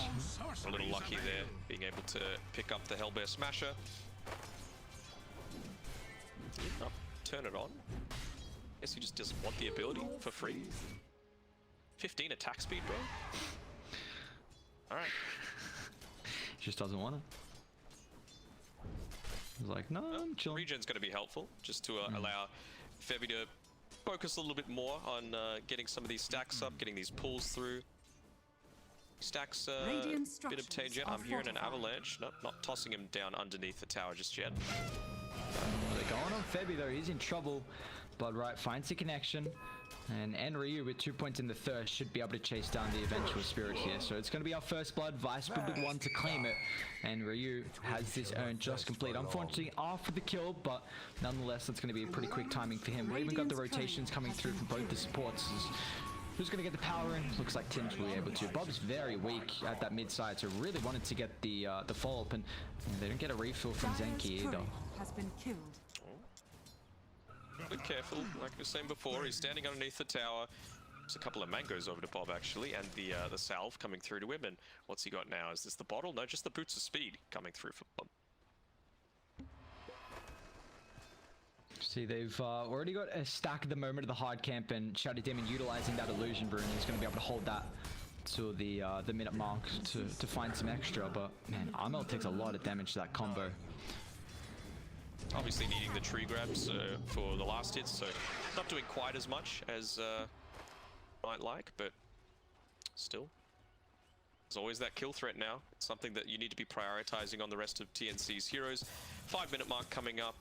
Bob's been able to push the wave out a little bit, so he'll be uncontested as he grabs this bounty rune. Might even look for the rotation of boss. No, the wave's pushed underneath the tower, so nicely done by Armel. See the Tim's utilizing that illusion as well. We got a stack on the Ancient, so there's 2 up there at the moment. Still yet to see a kill for TNC, but they're hunting Palace up top, who's gonna have mana if he wants to pop the 1 to give him some space, but he's just gonna be able to run himself away. So it's been a pretty passive laning stage, although Gabby might be in trouble. That Bloodright power shot not doing enough there, only level 1. With a Selv and 2 points in the Devour, he's got a decent amount of sustain though to keep him afloat. He's got the cloak aura as well now on the Doom, so enjoy being able to withstand a little bit more of the harass that's coming out from the Wind Ranger. Always nice. Gets changes up for the shockwave yet. Yeah, I guess the not really doing much because the pure damage from Enryu, and Sumail's only got 1 point in the power shot, but Gabby. You see the constant harassment, but being able to get that kill at the moment, they just need an extra +1. Yeah. So starting. Maybe has 1, I believe, in the Radiant Jungle, and then this tri-camp. It's just all Tim's. Oh, okay, they managed to get the kill in onto Gabby, even through that level 3 Devour as well as the Unholy Aura. So ton of regen, not worth anything if you're able to pump out the damage. It's a nice little kill to find as well if they can delay. If you have a really good early game on the Doom, you can just completely take over with the pretty much free Radiance like 7 minutes in, depending on how you skill build, and it can be almost too much for the enemy team to deal with. And we can see Gabby as well just be kind of the playmaker that I thought we might see them pick up for mid. Of course they put the Medusa there, but Gabby's still going to be able to fulfill a similar role. And I do like what Bob's doing though, at least trying to hunt down the stacks. I believe Tim's actually took the hard stack at the moment here, so oh yeah. He took that quad stack. What did he get? Level 4 now from him, so I think it was only level 2 before he was able to take it, or maybe 3, because you probably need the extra Shadow Poison. Yeah. Yeah, blocked up the stack as well, Bob, by moving through that Ancient camp, so he knew a little bit on Tim's that he had to be playing somewhat more carefully. What about Dire? They're a team that wants some stacks as well. There's none by the triangle for the Sven. They've been playing the Wind Ranger with Enryu in this bottom lane, but they got the level 6 on Doom now, so they might try and utilize it here as Enryu. He's in trouble. I mean, I was going to try and come over. They might need some extra help with the TP rotation. Let's see if it's going to be enough with the Omni Knight, however. Shackle's going to hold the back. Actually finds both of them. So actually the Bloodseeker moves forward. Let's see. Oh my god, run to your Omni. Oh, okay. Thank the Lord. I was going to say that could be a little bit awkward there as Bob. No, he's got the phase and the wind lace, so he's going to be able to close the distance on Febby. So they're actually going to punish that as Doom's ultimate is committed. You keep in mind though, it does free up top, so KP, not that the starter is able to really do too much to the tower, but a little bit of harassment, and it is also freeing up Armel as well, but the big thing is they waste the Doom there. And Tibbs is just back to farming, doing pos 4 things. I'm a core. I don't look like it. Dire's top tower is under attack. Radiant's bottom tower is under attack. The thing that I'm not quite as big a fan of on Vice's side this time, other than the Raft, which I mentioned before, but the wards that they've got up, it's not exactly a lineup that heavily specializes in ganking potential, right? Like the Dusa, no high kill potential super early on. Shadow Demon and Venge, you know that they're going to be going for these stacks, which, happen throughout the tri-camp area. So I don't know if you need these 2 defensive wards happening around above your tier 1 tower. If anything, I would have tried to maybe get a smoke up, place them a little bit deeper. Febby thinks that it was warded up, but it's just a mispull coming through there from Tim. So wasting a sentry ward there. Middle tower is under attack. At least being a team guy and making sure they can find some stacks, but Armel mid might be in trouble. Bob's already used the combo. Pella's going to try and get in range, so you gotta be careful how further they want to make this attempt, as Tim's has got the survivability. But that is a lot of movements forced to the mid lane, as that tier 1 tower top's just going to get claimed, and Dire still haven't been able to trade the tower down bottom at the moment. Gabby just being kind of this defensive factor with the Doom, always shoving out the lane. So we might see Vice try and opt to take the bottom tower here pretty soon. You see that Armel laughing Gabby voice line in the chat? I see Gabby dying at the moment though. Ruptured up, sets up for the blood ride and the shackles, so there is no help coming out. Where's the laugh? Yeah, I see the laugh. What's he laughing at? I'm assuming maybe KP taking the royal jelly for himself instead of giving it over to his dudes. Classic KP. Usually the sacrificial one, but not this time. He's like, no, I think I need the jelly. Bottom tower is under attack. I think I'd like to have a good time this game. Every coin helps. See Armel at the moment. I mean, he's already got the Yasha, double Wraith Band treads. He's been able to start farming up the stacks here at the moment, and we're seeing Bob make the rotations. He hasn't got the blink just yet, of course, a bit too early on for that. But with the Arcane Rune, it's going to allow the combination to be back up, so with the Avalanche we'll be able to secure the kill on Tims. Meanwhile, they do find the kill on Palace down bot, who was trying to take the tier 1 tower. Armel with the rest of TNC coming down to pressure that one out. So that's going to be the first kill actually here for TNC, 11 minutes in. Cost them the Doom as well, so a little better for Vice than I was originally thinking. They're even just trying to put a lot of the harass onto the mid lane. You had KP committing along with Armel previously. All it needs is Enryo just to drop down that blood right, and you're not really caring about any sort of push. It's such a non-committal high damage spell. Bob finds KP, still just utilizing that arcane, really trying to be a bit of a nuisance at the moment. We can see this hero ramp up with a lot of kill threat, especially the supports from TNC always have to be careful. He's still got the combo back up. KP with 3 points up in the sprint though, and now has Bob committed a little bit too far. So he's got to be careful. He's got the missile back up, but they haven't been able to get in range to utilize that missile stun. But Gabby's going to show up as well. Ruptures, slightly controlling him, but he does have a lot of regen if he wants to continue chasing. But it looks like the rupture from Enryo is trying to at least disrupt them from TNC. Just a little slow right now. Febby might be in danger somewhat. He's been able to kite it out nicely though. Armel as well in the river, gets a swap away, keeps Bob alive, but now it looks like Enryo is the first movement speak on enough. KP just in range for the crush. They got the swap away. Febby just hit the 6-2. So second kill here for TNC. And you see the aim of the game for them is to keep this tier 1 tower mid alive for as long as possible. There's such an important tower for the Medusa just to enable you to freely farm that jungle. And top. Green Ranger. They can. They try and farm the mid lane as much as they can, but Smail is just trying to push this wave out as much as possible. Cost him his life, but he gets the wave. You brought up you're picking the Wind Ranger into the Shadow Demon. Never feels too nice. That Demonic Purge is going to completely take away the effect of your Wind Run usage and costing him. He's trying to do whatever he comes to shove it out, but yeah, it's going to be a kill nonetheless for TNC. It's Gabby going here. Different of a build. Okay, gone into a Blade Mail ahead of something like a BKB or a Blink Dagger or an Axe. Under attack. Not something that you always see. Maybe just trying to build up his armor, pop the Blade Mail, and run away from the Bloodseeker, assuming that he's going to try popping it onto him. Dio. Thinking about coming over. Palace looks like he wants to try and get involved with the God Strength and maybe take away a little bit of farm as well. It's getting to the stage where Palos could start to be a little bit tricky for them to deal with, but it looks like actually Enryu up top.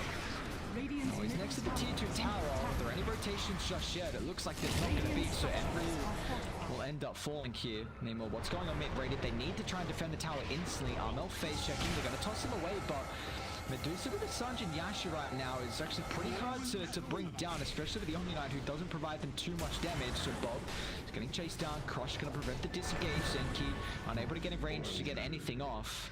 That's going to be a nice kill for them.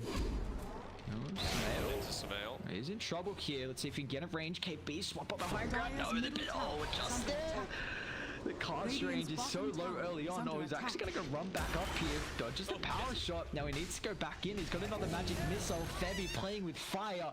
The instant tip from Palos. Dire's middle tower has fallen. And now, meanwhile, they also get that tier 1 mid. So yeah, now this does open up Roche, considering you've got a lot of minus armor from TNC.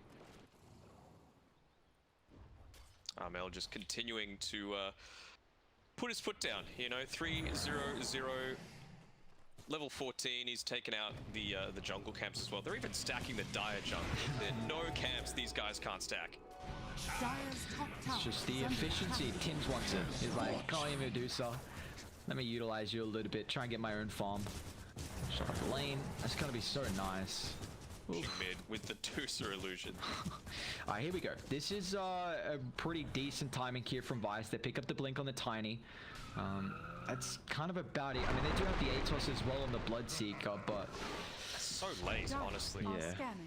Tiny timing. You did a fantastic job in the super early game, but you can just see the differential now. 4,000 net worth separating the Tiny and the Medusa, just because of the great team play that's been coming out from TNC. Jeez, Medusa's got 183 lost hits compared to the 81. Tiny's the lowest out of all the cores, so yeah, really struggling. This is a hero that can thrive off getting pickoffs and, you know, finding kills to transition your net worth, not really getting, you know, too much gold. But again, name of the game, TNC, you have to protect this tower. Gabby is going to TP him without the help of the rest of the team, and man, he might just get shredded here, but KP with counter up until he's going to be able to keep Doom alive. Enryu's hunting on the backline, but Tims gets a protection out with the Purge.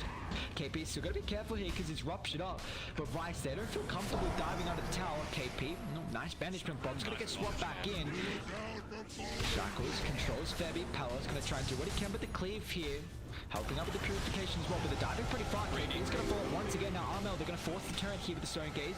They at least get the protection thanks to Zenki's ultimate, but once, Bob, there we go, top of the backline. He actually finds a double key with the Avatos combo, but Tims just gets in range for the banishment. He's got this 8th lens, so, you know, the price to pay here for the Tiny is his life. Dire, they're still coming over. Looks like they want to force this. They catch out the Medusa. They've still got a lot of health to utilize, but only a little bit of mana though. But where's the extra health coming through from Vice? It looks like it's not there. Palos is actually back farming the triangle, and if Gabby as well, if he wants to hunt down Zenki, he's got the Infernal Blade to cancel TP. Looks like Tims will do it nonetheless. So yes, Vice get a couple of kills, but the punishment is going to be their own lives here, as they have not done a good job at taking this tier 1 tower mid. Just TNC put their bodies on the line, and that's a double for Armel. Might be a Roche as well. KP TP straight towards the mid lane. Hero's starting to move. You're getting the split shot going on here. They know there's no God Strength to be able to contest it. No Guardian Angel. Prime time. This is starting to get pretty scary considering how farm the Medusa is at the moment. Actually ahead of the Sven. I mean, he's going for a BKB as next item, but if they already have the Aegis by then, this could start to get pretty difficult here. tossing up the possibility, but Dire's middle tower just is looking under for attack. one more pick-off before they're going to try and make that kind of play. They know that they're in an advantageous position. Just the butterfly is the thing that they're obviously concerned about. Wind Ranger, it's a position 4. You revealed the Meteor Hammer in that previous engagement, so either he's not building it at all, or it's going to be a long time until that Monkey King bar is going to factor. Looks like he's got a Blink, Lotus, and Diffusal Blade queued up, so yeah, might be a bit of time until we do see that MKB eventually. But you see they're posturing around the Roche. Bob's going to get revealed here, needs to get the Blink off after the Purge, but they've got the ward on top of the backline if they want to continue hunting. Carlos is doing a good job though, he's ratting this tier 2 tower down bottom. Yeah, it's a big tower for them to claim because it's got to be before the 20-minute mark. But Gabby, he's gone in, drops the Doom. There's no more follow-up, although Febby nicely done, gets the swap, but still there's no extra. Now they're going to be careful how deep they want to go. Palace, he's got a decent amount of time left with the God Strength. Going to try and turn with the BKB pop. Armor completely out of mana, but now with the Stone Gaze, it forces Palos to disengage here. Do they want to still stick around on TNC because Armel hasn't got any mana and they are incredibly deep with Bob with the counter up. Finds a Shadow Demon. They've got very good vision in the area, so it sees whenever Vice push up forward, finally will get taken care of. So meanwhile, they got that tier 2. Someone's need to go bot and get the outpost though, because they didn't claim it before they TP'd back. Radiant's middle Looks like tower the general is area under where they're attack. trying to fight. Mid tower also still is yet to be taken, so I'm not going to be pretty happy about that. Radiant Bob structures going for are any sort of pick off on the fortified. backline, so they Giants even are pop the scanning. glyph just to make sure that the creep wave does survive for that couple of seconds longer. Now Medusa didn't get mana back after this, but man, look at them go to work. Armel with his butterfly completed. Bob's falling low. Febby's got the swap. And he's in ultra trouble mode here. So I mean, they get the Guardian Angel out, but it's not going to matter. Tim's comes through with the Purge, and they're hunting for more. Samel gets a little bit of protection with the 2-man shackles, but Gabby on top of the side is going to find another support here as he's chasing down Zenki. KP out of range with the crush. Rice, they are getting pushed underneath their own tier 2 tower. It's another beautiful shackles as well, but man, look at TNC just running a rampant right now. Now Gabby once again moving forward here. But I'm taking the outpost, so nice little experience bonus coming through for Vice. Wind Ranger picking up the tome as well, so that's her level 11. Start to get the focus fire finally.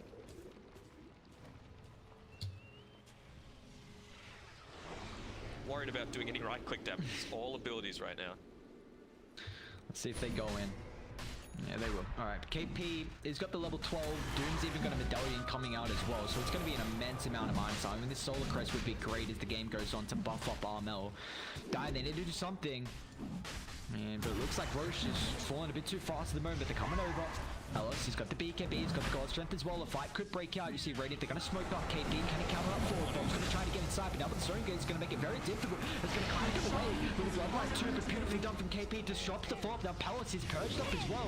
Doesn't want to pop the BKB just yet. Medusa's used a lot of her mana, so he's going to be careful. Now the Doom, it's a little bit too late. BKB pop swap, keeps Gabby alive. They're still moving forward now with the Rupture as well, but the bash comes through from KP, disrupting this Ven. They just need to disengage, but the Doom and the last right click from Armel's got to be enough. They'll end up losing their core. What more can they get there from TNC? Bob's on the high ground. Still the bounty. He's going to have to blink up pretty soon as well, but a TP from KP is going to try and cut him off. Oh, nice use of the tree. There's still no TP available, though, from the Tiny. KP is going to blink up pretty soon. Bob's just waiting until he follows up. Still gets the crush, though, Bob. Well, playing around with fire. Meanwhile, mid though, Arnold falling incredibly low, but look at the turn, man. The split shot just shreds them down, and Ryu will pay the price, and this might be just a full-man wipe as KP still hunting Bob. Bash, crush, might even follow up. He's going to be careful about the Avatos combination. Goes back in afterwards when he's got the blink available. There's the banishment just in the nick of time. He's going to keep KP alive, and finally Bob.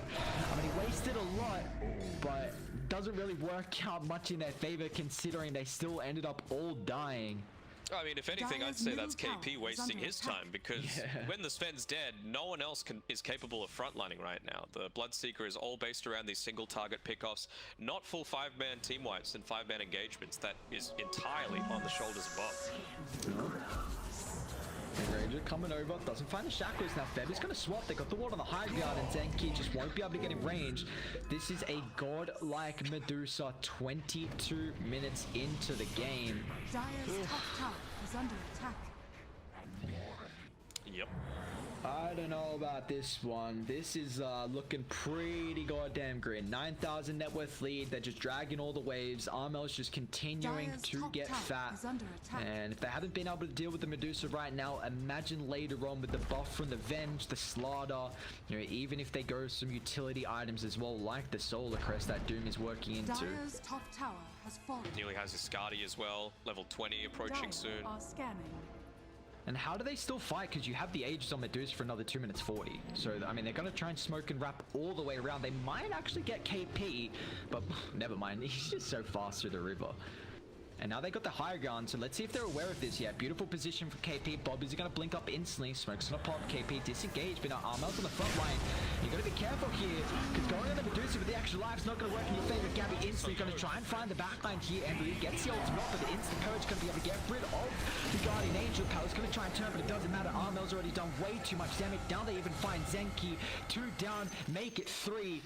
TNC have such an awareness of exactly where Vice are playing at every stage of this game. The turn from KP, posturing on the high ground, and they are just styling on them.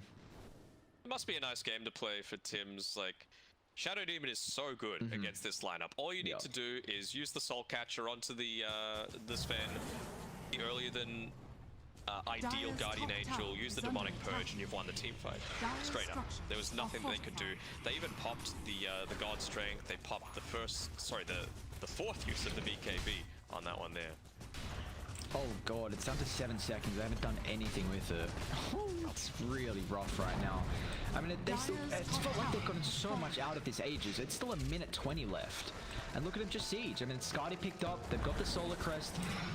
There's not much they can do right now, honestly. I mean, look how defensive they're playing. Febi's also got that level 12 as well, and the Vlad, so they're going to try and toss him. Doesn't go too far away, however. No, it's just sticking his ground. Still has Aegis. Just a full set. I mean, they'll chuck up the Rupture, maybe get the toss away. That's what they're looking for. See how much damage is going to be, but Armor, he just gets tickled now. They'll get the Storm Ember tonight. 2-man shackles for the Banishment once again. The protection, and Vice just can't heavily commit. Zenki swap back. Bob's getting chased down. Blinks up in a couple seconds. Scorcher, it's going to pop that one, but it doesn't matter. Armel, beyond godlike. You still got the Aegis to be able to utilize another 35 seconds, and well, there we go. Bob's going to toss back KP. This could be pretty difficult here. Can they get in range to help him out? Looks like he's falling low. Shackles nicely played from Sameo. At least be able to secure that one. Palace is in as well. Purge controlling up Palace. Want to stick around, they can double back. There's still a tier 2 mid that they're playing so aggressively in front of here, but they need to try and turn and stand with the Medusa as Gabby with the blink forward. They've got the Stone Gaze, so the retreat's going to make it very difficult. Bob on the high gun is going to try and turn. Almost gets stunned up here. Now, meanwhile as well, Angry chasing down Febby, so they get an extra kill. Bob's still hunting too. 10 seconds on this Aegis. They could potentially go one more time, but oddly enough, fighting all the time into that Aegis, and then finally when it's about to go away, they're like, you know what, let's just go back to farming. 26 minutes in, a 16,000 net worth lead. They already get a full set of racks when there's still a tier 2 and tier 1 down, but they are looking incredibly strong right now, and the driver's seat they are for TNC. And well, this ward as well, just completely scouting them out. Palos and Zenki underneath. They're going to see Wind Ranger, literally everyone, so probably anticipating potentially Smoke to come out soon. Just the value of vision. Love it. How close is Tim's to Ags? Oh god, he's got it. It's such a good Ags game. It's such a good Shadow Demon game. It is in general. He's got the cast range, he's got the Aether Lens. The only thing he could possibly ask for beyond this is a keen optic. Here we go. Telescope. Smoke on smoke. It's going to end up popping. Dire. They got a nice ward on the high ground, but look at Armel's positioning right now. Rupture toss away. Doom instantly on top of the Tiny, and Armel does not give a shit. He's just going to turn around and shred him through. They pop the ultimate from the Omni Knight, but the damage, it just isn't there. Look at the control on this Ven. The Aghanim's just doing so much work. Palace with the BKB does absolutely nothing, man. TNC, they just... The draft looks beautiful, like the Shadow Demon in this game. You know, we saw earlier on the answer with the Omni Knight and the Sven was that Mag combined up you know, with another core, so the mag and the, what was it, the timber? What was the answer now? Now I'm forgetting. It's been a long night. For what situation? When the Sven and Omni got picked up, but it was a timber and something, timber. Right? Yeah. And now it's just a different one. You know, you see the answer from TNC. They go the Shadow Demon, and I mean, already had such a good last game, and it just literally deals with both the heroes. And I don't know, it's just you read that Juggernaut. Yeah. It's the counter there, just the aggressive timings, the winning lane. The thing for me is with this win ratio, like you had it for last pick, you know, and you've given it to your position before. This isn't a win condition for you. It feels like what would feel nice kind of thing, you know. I mean, they don't even care how far he gets tossed in. He's got 2,800 HP, almost 2,000 mana as well. Like, they're attempting whatever they can do to bring him down. Oh, it's just so difficult. No, they're going to try once again. Bob tosses KP in. They'll just instantly turning. Bob's going to get melted through. Gabby with the blink on top of the backside as well. Finds Zenki. 2 down from Vice.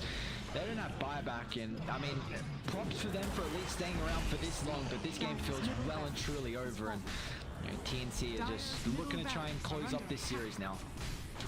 Surely they go for throne after this. You don't need to back up and go for tier 1, 2, and eventually 3. They're just going to push the advantage. And very impressed with TNC so far throughout the series. KP, damn, that is a bit of a BM TP to say the least from someone as passive as KP is, but Vice, it's, well, Tiny's coming up in 10 seconds. Let's see if they can mount some form of a defense, but I mean, that's Lotus all picked up on Gabby. Armel's got a Satanic, so you haven't been able to go through him already, and now he's even got a Satanic to be able to play around with. It really feels like, I mean, you got to kill Venge and Shadow Demon, that's it, but the beautiful positioning from the supports and also from Medusa just sitting so far in the front line. But they're going to try and attempt this, but I don't think they're going to be able to pop the stone. Get his numbers. Venge just turned to stone, instantly melted. Omni's going to join them in the grave as well, and yeah, finally they'll call it quits as TNC, they'll 2-0 the open qualifier team. And put themselves... TNC Predator. Victory.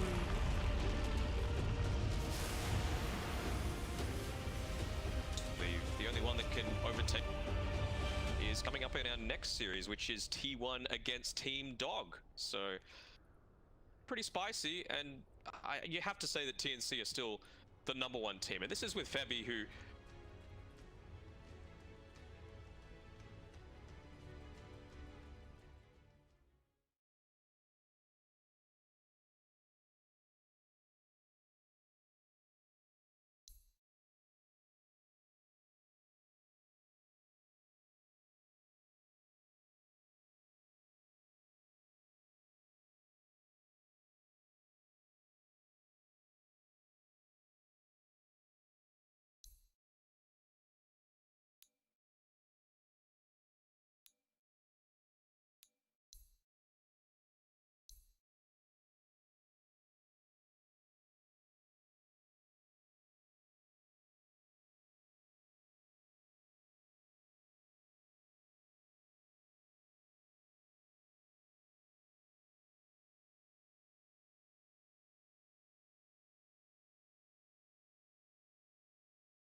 Dire team, Radiant team pick.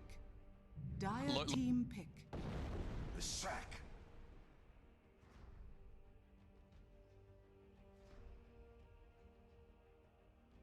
You wouldn't have heard it, but the stream heard it. We got the dog in the background as well. They're gonna help us out.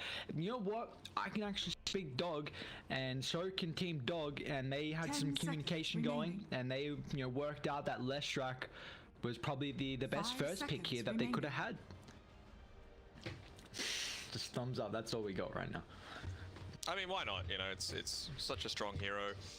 The ones that are, excuse me, really strong are ones that just have the least amount of counters or are flexible in multiple roles, or both in an ideal scenario. So, Viper fits that pretty well. Slardar just shuts out so many of these melee carries that you're trying to pick. Timbersaw, of course, just very strong in lane, and you don't really need to worry about winning that lane beyond level 3. Sven, busted. Leshrac, position 2 and 4, insane amounts of magic damage, so something's got to get through. There's still plenty of good stuff on the board. Mags available, PA's available. We've seen Jug make a bit of a resurgence with a pretty good win rate. Lots of puck bans because people realizing the strength of that in this team fight heavy meta. IO available, Undying. Seen a couple of Chens. So still plenty of stuff on the board here. I'm most keen to see what Kuku picks because he likes to go for something. Radiant team. Sometimes it's a little left of center, let's say, but Vengeful Spirit is not left of center. That is as normie as it gets. Well, they have at least played the Vengers too. You got to keep that in mind. They did it on day 1, and they've been the only team so far that have at least experimented with that. So, and chuck the Venge in a different role, but it's more than likely we're going to see this Venge +1 combo come through if they want the Drow in particular. Dire team. And I think against Alesh, you can't do it as that mid. Oh, so much damage. The Elder Titan, we saw how amazing iceiceice was at playing it the other day. They ended up losing that game, but it was still... No. That's no shade, but he was insane. I'll honestly nearly say he was the best player in that game, despite his team losing. So, just goes to show the high quality that's coming out across the board. 5 seconds remaining. How are they going to look to respond to this one? Because you're able to find out the Drow Ranger, then suddenly so much easier to engage onto her, but they do not care. They're just like, look, we're just going to go with our strat. We know it works for us. We have the flexibility for Carl to play Venge mid, so we will see. What did they play with that lineup? They went Snapfire, Undying, and a Night Stalker with the Venge and the Drow on that day 1 versus Motivate, so... they were some of the other heroes. Would not be surprised. They picked up the Snap and the Undying in the first phase though, and the Night Stalker was their last. So they want to try and protect it. You see the Mars getting taken care of from Team Dog. Just one way to deal with the Drow, but it's also incredibly good to be able to protect the Drow Ranger as well if it's in your team. Just kind of someone that can relatively play on the front line, at a decent rate, but the arena is another thing. Just this choke point, which makes it very difficult for them to get on the Drow, play the back.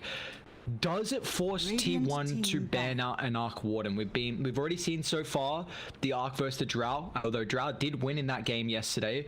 We also saw today that when the Drow got picked up, they banned the Arc Warden. So more than likely, Spectre and probably PA getting taken care of, but they might even think about the Arc Warden here.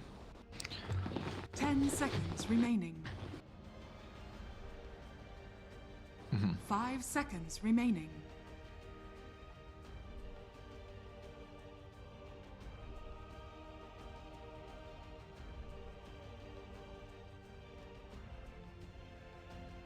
Similar to the previous game that we were watching, I think Tidehunter should be pretty high on the priority list. Yeah, Puck, a similar sort of niche, right? Preventing things that can prevent you to get to the Drow. Puck, Mars, 2 of the best things out there. Maybe Pango could be the next priority coming through. 10 seconds. That's also playing with a little bit of the lucky shot. There's the Arc ban. We've seen Kuku put a lot of emphasis on keeping his hero till last, so I'm intrigued if they want to do that or not, or if he's going to try and reveal his hero early-ish at the moment. But I'm trying to see what do they want to ban here. Follow up. Don't know, but did we catch who had the pick selection, like who chose what? because of the coin flip? No, I didn't see the coin flip. I wish you could always see the coin flip. It's really After annoying. the fact? I Yeah, don't know. that'd be nice. Add it to the patch, Ice Frog. But it goes to show the strength of having that Dire second team pick, because obviously this Venge Drow doesn't work in the first phase if you've got first pick, right? Because then suddenly they've got the fourth pick to just immediately counter. Whereas if you have the last pick going into that second stage of bans, you can get rid of all these big counters. Gone, Arc Warden's gone. Anything else really 10 that's just seconds going to give you a remaining. lot more pressure. They're taking away the Beastmaster as well, so this full 5 Death Ball seconds style remaining. has been taken away. Team Dog feel like going to be able to deal with anyone else that tries to be that. I'm going to use the term space creator, but a team fight space creator role as opposed to map space creator. I still think Tide's pretty good, but Leshrac can probably deal with him relatively well. A bit difficult for. I'm really intrigued to see how they play the ET, because I was very impressed with iceiceice's performance. If this was going to be an ET as a 3, how is he going to fare versus Avenged Drow lane, and in particular in the game versus the Drow as well? I think it's just about getting to your level 2, level 3 if you can, through the use of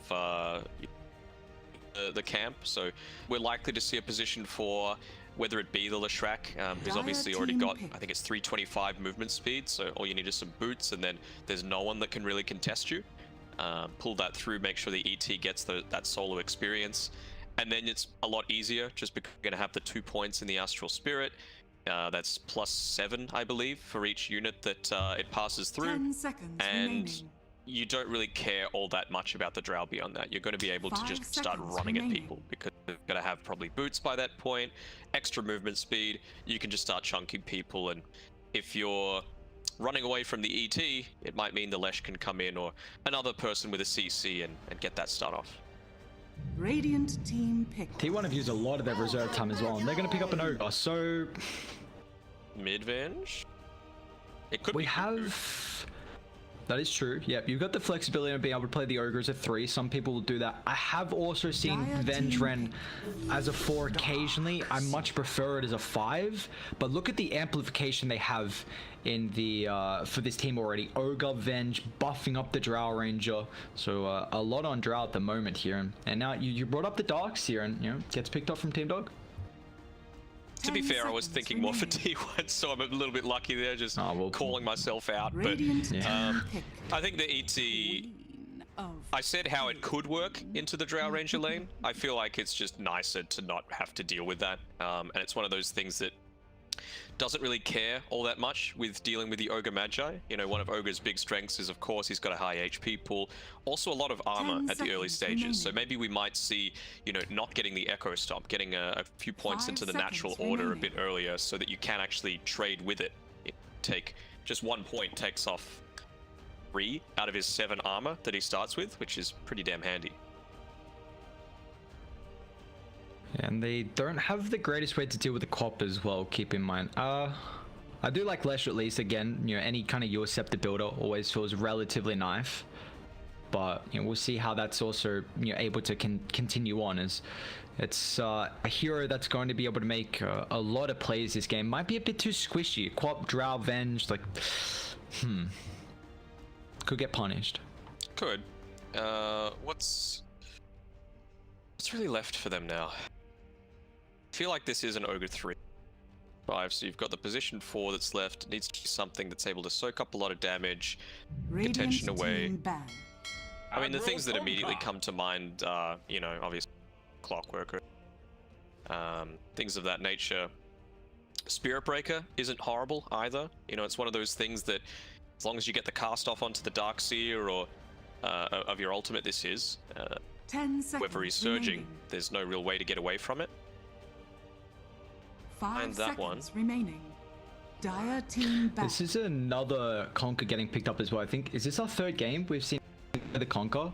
So they have put a lot of priority on picking up, you know, the Conquer for Abed, and I've been very impressed with how he's performed. And look at the combo they have: the vac back into the AOE, the AOE I should say, of the ET, Conquer, even that Leshrac stun as well. If you you know, if you're in range or haven't used it already. But the control versus the Queen of Pain is really nice. This kind of forces Cop to go for like a Yule Scepter, just to kind of offset the Conquer combo and throughout the big fights as well.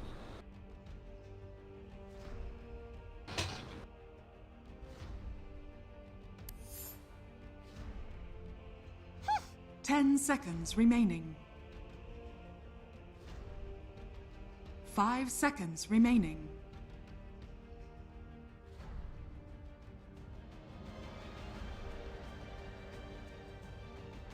They pick up the Tusk here just to say, look, you played it.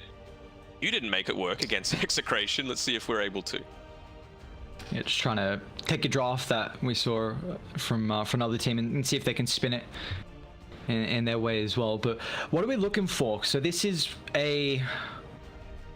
Well, the Lesh is now the lane with... How do they play it? Because what, Lesh Darksea lane? Because you pick up the Conqueror as Abed's hero. Unless they... I think we're... You know, this is definitely Abed's hero, right? You're not going to put it anywhere else. So then now you got a Darksea 3, ET 5, Lesh playing 4, but that's a Lesh Darksea lane that, which Radiant team. I wonder how it works. Like in the Tide Band, they finally get rid of it at the very end. We've seen a few teams, well, not a few teams actually. It's basically only Boom that runs Darkseer as a 4. Okay. They played it with Hyde a little bit, and with the ability they have to start stacking up a lot of these camps, it wouldn't surprise me if they tried to do something like that. Maybe leave 5 seconds remaining. Unka on his own after a little bit? No, you can't really do that into a Drow Ranger, and it's going to be a Chaos Knight. Okay. So that's more likely to be the position 1, you would think. So yeah, I guess it's Lesh Darkseer. No real great synergy, at least until you get at least the Yules or some other stats and protect yourself. 10 seconds remaining.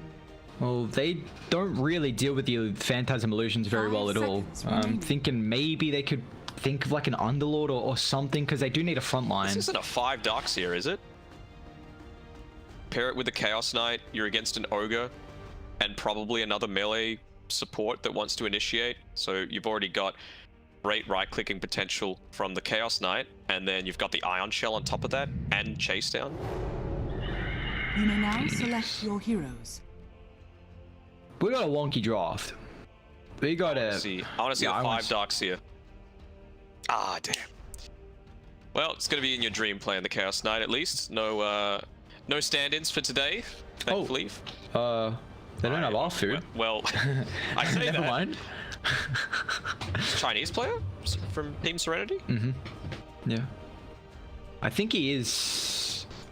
I thought he was... I'm pretty sure he came from Southeast Asia, actually. Malaysian, there you go. Okay, so we do have a stand-in. No ARFU for them. Once again, Team Dog, unfortunately, playing with the stand-in at the moment. We're going to have the off-lane Vengeful Spirits, so they will kind of swap it up at the moment. You take a look at Team Dog's lineup. They don't have the greatest way to be able to deal with the Supernova. Pretty honestly, they don't. I don't think they might kill it once. If they kill it more than once, I'd be pretty goddamn surprised this game. It's a bit of a wonky draft from Team Dog. They've been a huge fans of this kind of, you know, combo with all the AoE they have, but can they execute it though? That's kind of the question. It's another one of these instances of you look at T1's draft and you're like, well, how do they start fights? But if you've just got a good start, you've got now the Vengeful Spirit as a core, so you're going to have more levels, you're going to have more points in the Vengeance aura. Maybe it's going to be the aura build style, but actually having auras at, let's say, the 15-minute mark of the game, and they're just going to be like, you know, come at me, bro. I've got Bloodlust buffing me up. I've got Avenge that's allowing me to attack at longer range. And if you do come on me, you'll have Phoenix just sitting behind and Carl waiting for the counter initiate. So, I don't know. Could go either way. You are a little worried about the squishiness of the T1 roster, but... No. We have a... We're into the game as well. Yeah. it's a wonky one to be able to work out, but it's a hype series to say the least. T1 up against Team Dog. T1 currently sitting in that second position, so looking to try and claim first place after we saw TNC previously, and Team Dog trying to at least gather a couple more wins at the moment. But this bottom lane should go incredibly well for them, and AT Chaos Knight is such a strong they're both incredibly strong laning stage heroes, and I'm intrigued to see how this Venge is going to play, because you're pretty goddamn squishy. So Kuku, his position has to be on point in this lane. The chat wheels are out in force. Always with these teams, they're always coming out and seeing how they can fare. But I mean, you see the synergy that comes out from T1. You got the Drought, you got the Venge, you got the Ogre, so a lot of amplification, whereas Radiant, they don't really have that steroid, and we are really seeing at least one team having some form of a steroid. And this late game, I love the Phoenix, this pick. Like, the Sunray is going to do so much work this game, the Supernova as well. They don't have the greatest way to protect it. Sonic Wave is actually relatively decent, honestly, just with that pushback, more than what you might expect, and naturally Radiant don't have any ways to really deal with it. So I like T1's draft, to be honest here. I'm intrigued to see how it's going to work though. It's okay, in my opinion. I mean, the one buff potential that they've got on Dog is not necessarily something that's used on other people, but the natural order is going to be really nice to be able to be picked up and just right on top of the T1 guys. You know that they're going to be all clumped together after, the first, let's say, 2 items that they're able to pick up. So you might be able to get some really nice Echo Stomps off there and use that to transition into, like, there's wombo combo potential for sure. Echo Stomp, Burst Splitter, Vac Wall, so there's plenty. I like how they're setting up the lanes as well. They're putting the Elder Titan with the Darks here, so the melee 4 really gets enabled, just being able to utilize the Iron Shell, and he's already going to have so much movement speed as well, and that's always going to get buffed up with the Surge, and then they put the Lesh in the Chaos Knight lane, a point target stun to set up for your Split Earth. So I really like how they're at least running the lanes here from Team Dog. Okay. Pretty good. What's the nice stun coming through from Whitemon, actually gets Rogi before he's able to reach the small camp to block it up. I want to see what he levels up at 2. He wants to try brawling against the Ogre Magi. Should be able to do a relatively decent job of that. You see Ogre's even got the Orb of Venom, so he kind of wants to brawl, and went for the Fire Blast as his level 1. But they've shoved in the lane, so it looks like Radiant really looking to get their level 2s, which iceiceice has already picked up, because they want to punish the Drow. Last sitting under the tower early as a Drow is so incredibly rough, and look at them go. But Jackie's got his own multi-shot, back. Who's going to get this first spot on the tower? Looks like iceiceice will be able to, and Roger's going to be able to scurry away with his life. And also down to the side, Polo and inYourDream finds out another kill, which is going to be on Zephyr. Nicely done. I mean, yeah, that is the one thing with the Phoenix, use the fiery spirits. What's he going to do here? Is he just going to move around? Is he bringing stuff back to... There we go. Picking up the Wraith Band, making sure that Kuku's going to have a better time, and just taunting him a little bit here. Faking out the reality rifts over and over. I mean, they are going to get a lot of kills in this lane, I think. Zephyr before that dive, and Kuku as well. Like, he's going to be... It's going to be pretty difficult for him. You see, it's awkward to run up. They got the creepy equilibrium. Died to at least get a nice pull off, so they're going to try and offset the equilibrium at the moment in this lane. But how's mid going? Abed 12-3 compared to the 10-5 on Carl, so having a pretty good time at the moment. Carl's got a decent amount of armor, which is going to at least protect him a little bit against that Tidebringer. Just being annoying with this vacuum, preventing the last hits onto creeps while they're under the tower right before the attack animation's about to go off. You see both the supports. Yeah. Did they block any? A shovel in a briefcase. Well, there's a center on the hard now, so just in case they go for the pull, which is really nice. We see a lot of time against the ET. You've got to prioritize making sure he doesn't have any camps to utilize here, because it's so important. If you get some extra stacks, and Down bot, Zephyr. Should be okay. He's got the dive, but you just see the harassment. Man, he falls so low. That stun set up from inYourDream for Polo is just going to provide them too much threat here. And I mean, you see it's showing right now on how aggressive they're being in the lane. But you know, one thing iceiceice as well is, you know, he's not getting as many last hits, but neither is the Drow. So at least they're kind of, you know, pressuring out also Jackie. Nicely done by Whitemon to try and pull this creep camp away, prevent the pull, but this cheeky Centaur Corsair just not wanting a bar of it. Carl could actually be in trouble with mid if Lesh can get in range for the follow-up stun. Abed's already used the tide, bringing the quick blink. Very close. Beautiful timing there from Abed. You know, with the rotation coming out from the support just by that power rune, he chucked up the X and Torrent at a perfect timing while the Lesh was there. So very close to getting that kill. Just a game of inches. They do at least get the rune away from the Queen of Pain though. Get away. Level 5 picked up now by Kuku, so frequently, of course, able to put out the harass. It scales up so much in the early game. Right before these power runes are going to come up, you would think that maybe they might try and go for a cheeky attempt into invading the jungle, take away that bounty rune from Carl, make sure he's not actually able to immediately go back to the lane. Might end up dying here actually. Abed is a god. Finds the solo kill before the level 6. He's going to be able to shove in the lane, and I mean, Carl's going to miss out on a lot of creeps, and Abed, if he wants to get the bounty, it looks like Zephyr's already set up for that one at least, but we've seen Abed in the past couple of games on the Conquer, and he's looked incredibly strong, and still continuing with that. What surge is this? It's got here with Plois, and he's building into a bracer for himself. So, you know, in previous games, we've seen the position 4s. They want to go this super greedy style, assuming that they're never going to get hit by anything, but you're going to need to contest against this T1 draft. You know, you're going to need to try and run into them at some point. So that little bit of extra HP would be really impactful for someone like Paulson that just wants to live for as long. iceiceice smoked up to trying to take some stacks in the jungle in case there's any setup here. I mean, he's had a bit of a rougher lane. Might even have an opportunity. You know, Abed having the level 6, I think they really want to try and put pressure on Carl, and even with the power runes about to be up as well. Carl, not going to be able to get that one, unfortunately. Snipe the career, give it a karate chop, ice. iceiceice. Come on, get it. Surged up. One more. Oh, so much damage. Just going to try and TP up, but Radiant have a catapult wave, so you see the emphasis with the supports rotating mid, really trying to put as much damage as they can onto the tower.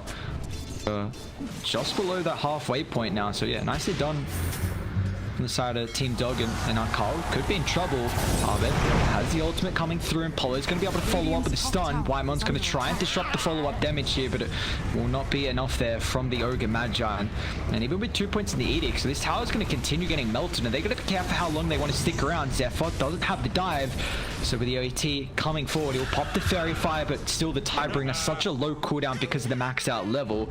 Whitemon does at least find Polo. He's going to try and also drag the creeps off so they're unable to take the tower, but this has been such a good start to the mid lane here. They've got a 2,000 net worth lead on Team Dog. So efficient with all this. Abed wasn't able to get any of chance to get grabbing the neutral items there, but even taking away some of the farm from T1's side of the map, getting that small camp at the same time as the full wave. And yeah, 4-second cooldown on that Tidebringer. A couple of braces, that's all you really need. Now the completed phase boots too, so it's pretty dangerous to try and contest into any of this, and it's only going to get worse when he reaches level 10 and has that plus 30 damage through. Dire.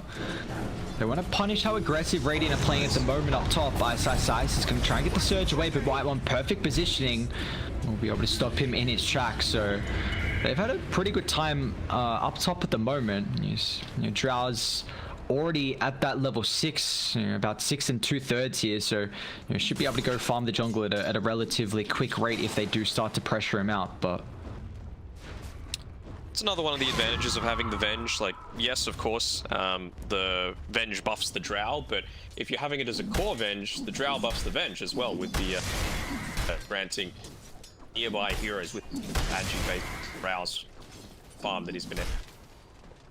Amplifies really beneficial arrangement. Mid lane, Abed. Carl. Well, he's got the run buff now. They're trying to collapse on top of the Conquer here. Kuku has a swap sword to be able to utilize as well. He's going to drag him back. Can you have the Echo Stomp to at least give some space to Abed? He's going to try and turn and deal whatever damage he can before he dies. Now with the Fire Blast as well, Whitemon just gets in range. So the emphasis from T1 to rotate over and keep Carl alive, considering he did kind of suffer early. And they're going to punish Conquer and also the Elder Titan there. Ice has dropped this wall up top and he's putting a lot of damage on Jackie, but now with Whitemon T-Prying, can iceiceice get the kill before Whitemon comes here? And it looks like he won't be able to. White's actually got a dominating spree. He still dies though because the illusion coming through from the wall with that Iron Shell, but at least iceiceice punishes the draw. He's just keeping the illusion on top of him as well with the Iron Shell, trying to harass out as much Whitemon as he can, but actually going down here all the way underneath his tower despite going for the stat heavy on full points in the Vengeance Aura. You see inYourDream's also going for a Midas as well. He's already gone the treads, bracer, a lot of kind of earlier items to allow him to have a strong lane, and then into the Midas that's going to enable him to kind of more transition as a later game carry, because we've been highlighting whenever we see the Chaos Knight. This is a hero who super strong in the lane, but you can really start to fall off because you don't have a way to really keep up in farm. And well, he's got a jelly which is going to feel pretty nice. He ain't falling off though. Look at his farm compared to everyone else. A full 1k ahead of the Drow Ranger. Phoenix might be going down here. That pops the full one. Actually, it looks like iceiceice is going down though. That multicast from Whitemon. This is, I mean, the early levels from the Ogre, kind of paying off there. That multicast is level 7 right now. So it's helping out. I mean, the Phoenix is going to be able to get the tome as well. And looks like Jackie's also going to be able to take a stack away. So rated, they do have a 2,000 net worth lead at the moment. So they're looking pretty strong in that regard. But if you told me that it was probably going to be Team Dog taking the first tower of the game and that being the mid tower, I would be saying, well, you sure about that? Especially with this lineup that T1 have got. But just goes to show what good positioning, good vision can do for you. That's going to be super important for them now as well, because you take a look at the vision that they've got around the triangle, well aware that this is the place that the Drow Ranger wants to be sitting.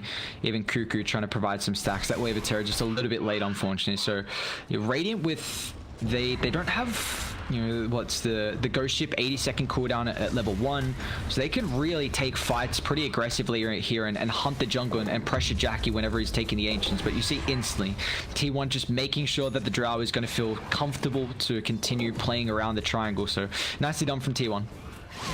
Lots of neutral items as well. Jackie was lacking a little bit. He gets even a nice healing cell for himself. Call mid lane, Relative back. They get the 1 second stun. Poe's going to try and follow up. Whitemon won't be able to disrupt that. A little nice rotation for them. They tried to smoke up and I think maybe head to the triangle, but because they lost the ward and saw Quap playing as aggressively as she was, so they're like, oh, well, that's a pretty goddamn good kill as well. And meanwhile, take a look at what's happening top. Abed along with iceiceice taking a T1 tower. Just more pressure throughout the map.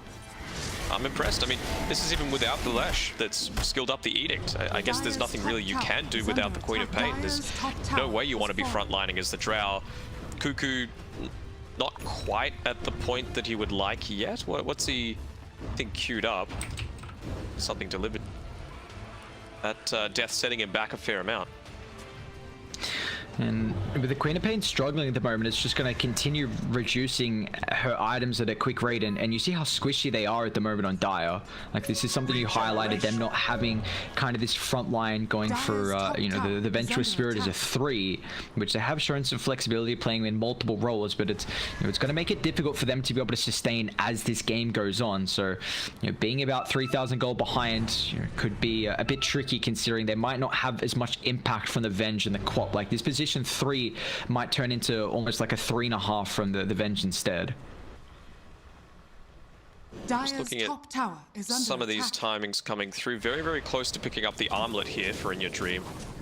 Coming around a similar time as, well, at least the Ogre Axe for Abed as he heads towards his BKB, just going for the full stats, and he is dealing a crap ton of damage right now. That Tidebringer, the cleave damage, including the damage bonus, he's going to be able to start leading the siege, whereas it feels like T1 just have no one to rally around just yet. They're trying for the swap, but level 1 doesn't do that much. Yeah, very, very low cast range, and it looked like the Chaos Knight is actually swapped up the build. He's going to be going for the Sun Jin Yasha instead of the armlet there. It's totally fine as well. He's good at all stages, prevents the silence even. You know, the status resistance is going to be quite nice. See, I guess it's also going to end up giving you like a little bit of extra attack speed, if that's going to be as much of an importance here, because they really don't have a way to deal with the Tombstone. Is this a game where they feel like on did I say Tombs? Tombstone. There's been a lot of undying. There's been a lot. You know, when it gets to 2 AM, I can just blame that instead of just, you know, my mind playing games with me. But yeah, I do mean it's a game where Radiant have a bit of a more difficult way to be able to deal with it, considering they don't have like this, you know, more conventional, you know, position 4 or some of the carries that are a lot better against it. So that little bit of attack speed could come in handy at the early levels with the level 1 Supernova. As well as going in onto the backlines as well, right? Like, if you go the Sun Jin Yasha, you can eventually disassemble it. You can build into a halberd and maybe into a blink then. Get on top of the Drow Ranger, make sure the marksmanship isn't a factor, and still have the sustain through juicing that damage to make sure that she's just not going to burst you down. And that just allows the rest of the team to converge in on you and potentially set up for that wombo combo. And we see iceiceice once again going for this interesting build. You know, last time we played the Darkseer, I kind of brought it up like questioning, is this kind of a build right now on the Darkseer? But it looks like iceiceice likes it. You know, the Urn Boots of Travel, putting more points up in the vac after the Iron Shells backs out. So, you know, at least it's going to allow him to constantly be involved.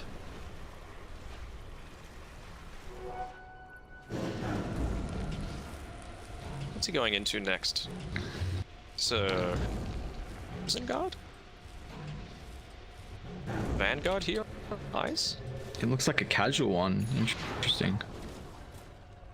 Down bot, might have an engagement. Abed just picked up the level 12 as well. Zephyr was going to get found here. That dive will not do anything. Has to commit the Supernova just to keep his life. So, I mean, unfortunately, yeah, that's true. If they didn't use boat, Radiant would have felt pretty confident with actually maybe making like a smoke maneuver or something. But I have been impressed with how much farm Jackie's been getting. Like, this is, you know, one of the better carry players that we've seen kind of develop in the Southeast Asia region, and T1 have done a very good job at being able to kind of protect the area that he's been farming. You know, this bottom tier 1 usually you wouldn't say is as important, but when you have someone who really relies around playing around the triangle, it can just open up a lot more movements for the enemy team to infiltrate through, and also the fact that tier 1 have done a very good job at kind of warding and dewarding in that area.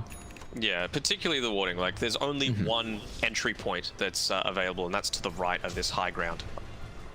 Mid tier 1, but obviously Dog realizing, hey, we haven't seen the Drow for a while. That's probably where he is, just in case we want to try and make something happen.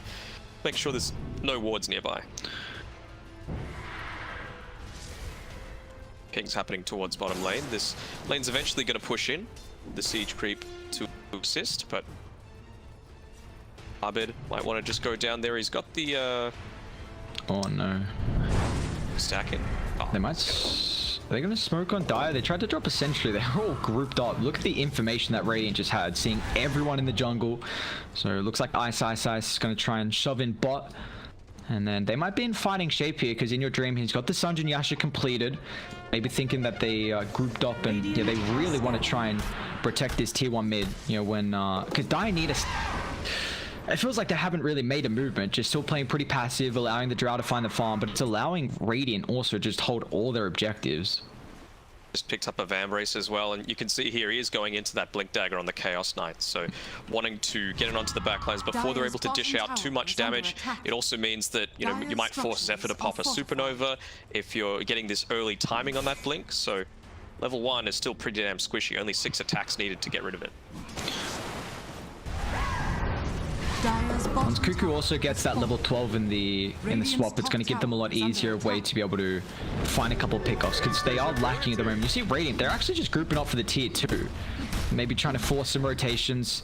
They've got a relatively good ward on the high ground. It's going to see one of the stairs coming up here for actually see a second one if they come through the mid lane instead. But you know, Polo's going to posture pretty aggressively. iceiceice with the backpack as well. Polo, can he get in range for the stun? He can't, but here comes inYourDream. Reality Rift, Whitemon's in trouble. Got to be careful how deep you want to dive. And now with the swap, inYourDream, they don't get the silencer. Now with the stun, prevents the Phoenix from dropping the supernova. Will do so at the end, but it looks like the rest of Radiant need a retreat. Carl has got the heals. Can he get the vision on anyone though? Looks like he can't, so it's going to be a 1-for-1, but that is a big fight for tier 1 as Chaos Knight was top of the net worth. It's a big fight, but why did they take it? There's no Conquer there. It was a little bit odd to me, but gonna let T1 slightly back into this game. I felt like it was starting to run away from them with Team Dog, just with some good team play coming together and being able to take a few objectives. Getting a little bit too cocky though in the end. Maybe it's just some miscommunication as Abed, you know, after that wave just finished the BKB. They just had the mechanism completed as well, so going a bit too aggressive there before their timings. You know, maybe that's the call from the Chaos Knight. Is like, guys, I got my Sunjin Yasha, I want to fight, but you know, maybe it's just needing to be a little bit more vocal out of the other heroes because how close they were to their own timings. But they're actually going to try and walk in and claim Roche here. I mean, those supernovas on cooldown, and you do have the minus armor with that reality rift up to 6 now for him. And they've got, you know, all their ultimates actually walls down for another 20 seconds here. But so scan connects, here they come. Doesn't look like Jackie's all that keen to try and join though, unless he just wants to push this underneath the tower or stuffs himself back. What's falling low here? They got to do something. AT is just going to try and zone them away. They even drop the ward as well, so they want to try and take the fight back. Drag back. Kuku is fine, but they do get the X on Carl, who's got the heals to the blink away. Abed won't be able to get vision for the Torrent, but it looks like they drag back Whitemon. Now Torrent on Kuku as well. They're in trouble. The wall's on 2. Jackie's got to be careful as well that he shows himself, because Abed is going to have the X up in a couple of seconds. They'll surge the Conquer, and Jackie, he's in trouble here. Gus going to try and disrupt it. They slap the Earth, but are perfectly timed here as they're going to punish them. You know, there we go. We see Radiant. They take a fight with all their item timings. And Carl mid, he's chilling unless Abed can get in range. No, he doesn't have that surge movement speed. So they're, you know, beautifully done from Team Dog. And if he wants to buy it, he's got enough for the Blink Dagger as well on the Chaos Knight. So it's a pretty handy situation to be in where you're spoiled for choice. You can opt to go for that BKB. Even just having the Phantasm against the Phoenix is so nice. Even if you get the perfect Fiery Spirits onto people, simply press your R, it's gone. You can just freely hit away at that egg. Might even get lucky and dodge out the Sonic Wave. They found Zephyr here. He's got the Supernova. He might be forced to use it. T1, they're about to respawn as well. Can he get the cleave off? No, won't be able to. Actually connects with the Torrent. I don't think the Urns on him for long enough, but look how strong Radiant feel. They don't have all their ultimates up at the moment, but they really want to take these objectives before Dire are at a state where they feel confident fighting. They just can't find the initiation. Kuku's leading forward. AT is just going to face check and zone him back though. Now you got to be careful how far you overstep the mark with how squishy you are in the Venge. They're back in. Abed. Still got a 10-second BKB charge, and their ultimate's about to come back up. Wall in 10 seconds. Splitter in another 15 as well, so that's a secondary tier 2, and they might just look to link up with bot. Cop instantly going to try and TP down Carl, recognizing this is the next objective here for Team Dog. Holding a lot of gold on this CK. Nearly up to 4,000 at this point. He's not quite sure. Maybe he's going to buy the BKB all at once. An option. Might want to back off and wait for him to get the item as Whitemon. Face checking, Radiant. They can kite the fight back. They don't have everyone just yet. inYourDream's going to try and turn on control the Ogre. Meanwhile, Polo as well trying to lock in Carl. He's already used the heals very defensively. Sonic Wave, it's not enough. He's actually still gets the blink out finally, but now with the comp Supernova, they stun up Jack. He's incredibly weak. A defensive swap, but he's got to be careful with the X. Drag it back. Jackie's in trouble. Abed with the BKB. They continue with the hunt. Torrent perfectly placed. Going to be able to find Kuku. And inYourDream, that Chaos Ball once again, a 3-second stun, and T1 just unable to take a fight successfully on their side of the map as Team Dog are way too far ahead. It's an ultra for inYourDream, and even the ET keeps his life. Or the Vengeful might be able to get it with the illusion. Needs the juke and jive. Needs some help for the team. Team, help me! I'm getting chased from the illusion. Do something. No. Oh, don't reality rift him close. No. Oh, so close. Well, no frontliner. Turns out bad.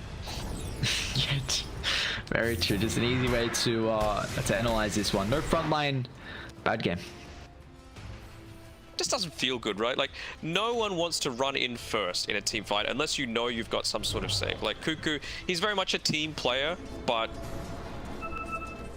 you're a Venge, right? You're a core Venge. You need to be able to survive, at least to be able to get off that second swap. And it just feels like if you're putting yourself on the front lines, they've got enough stuns to be able to lock you down before that's going to happen. He ends up going the straight AC instead of the BKB or the Blink Dagger on the Chaos Knight. It feels like whenever you have a lineup like this where you've kind of gone in full for a strat and you don't have someone to tank up, like it feels like you really have to snowball a game almost before the enemy team can find the items and almost get the blinks to punish how squishy you are and position based. And T1 just unfortunately unable to do that. Like they are now 8,000 gold behind. Yes, Jackie's still farming nicely, and even honestly Carl has done a decent job at being able to come back relatively well in the net worth, but they're 5k behind the Chaos Knight who's on top. And it's more as well on Kuku, which is almost neck and neck with the position 4 on Radiant. Put up again, they got the haste on Abed. He's able to just simply clear out a wave, probably smoke coming through. Go. Forward. Ice. Maybe get one more Ion Shell off onto the creep wave, then join the rest of his team. Got enough for his Shivas as well, so that's why he's sticking around. Oh, Whitemon. He's in trouble here. It's just sticking on the high ground. Looks like they don't want that target. They're going to go simultaneously for an extra hero here. inYourDream knelt through the support. They want the backline as well. Jackie's got to be careful. He's got the Hurricane Pike if he can get it off fast enough to get inside the base. Abed's even going to try and drop the bird on top of the backline, straight on top of the Drow, just in case for the defensive swap, but at least does keep him alive. He's just going to tick out, but man, this game is just... they're just running them over. Team Dog, such an incredible performance from them so far in game 1. It feels like T1 can't do anything. Yeah, and they've even got that Assault Cuirass, which means that taking all of these racks is going to be so much easier. You've even got the illusions to tank up the majority of those hits from the glyph. So creep's still here. Don't have to worry too much about backdoor protection kicking in. Even if it does, they'll have taken out this racks before then. And Diabolic Edict, AC, it's going to be enough. There's got some bounties still left to claim as well, and a decent amount of gold in the bank as well. inYourDream already up to 2,200. And what's happening top, Carl? Let's just battle it out with iceiceice. Just see what he's able to do. Make it a little bit annoying for him. It's just T1 are actually smoking. All right, so this feels like they show across at least iceiceice top pole as well. Actually, TP's got to get cancelled here. And this feels like it's going to be their first kill in quite a while. Ah, clear sailing now. Slightly out of position on Paulson. He's finally been able to finish up that Greaves. That's all he really needs to do. He just needs to live in a lot of these fights. I feel like Paulson hasn't been all that integral to their success all throughout. I mean, Abed absolutely dumpstered that mid lane, which came from a pure mechanical outplay coming through there. And Chaos Knight just being so effective with all of his timings. That Midas coming into effect super early on. And just being able to have multiple strength heroes that can stand on the front lines, not care all too much about some of the aggression coming towards them. So can't fault all too much about Team Dog outside of that one slightly too deep dive coming from inYourDream at the bottom tier 2. They are starting to posture pretty aggressively here with the mid lane shoving in. They got a decent observe ward combined up with 2 inside the river. So it looks like they're going to try and take a fight, but you got to be careful because inYourDream, I mean, he just picked up the BKB here. Before this engagement is going to have a fresh item to be able to utilize as well. Dive forward, supernova. Can they even be able to deal with it? Nice to combine up with the Sonic Wave. It's a decent fight starting off right now from Dire, but can they have any more follow-up damage? That's the question. Jackie's trying to free hit on top of the backline. He's got the BKB, now the Hurricane Pike as well, but Abed instantly trying to get on top of the Drow. They'll zone him away. Meanwhile, inYourDream just deals with the rest of T1. What looked like a decent fight for them. They get the combos out, but just the damage wasn't there. They're sustained with the Greaves, along with the run buff, really limiting what T1 could dish out.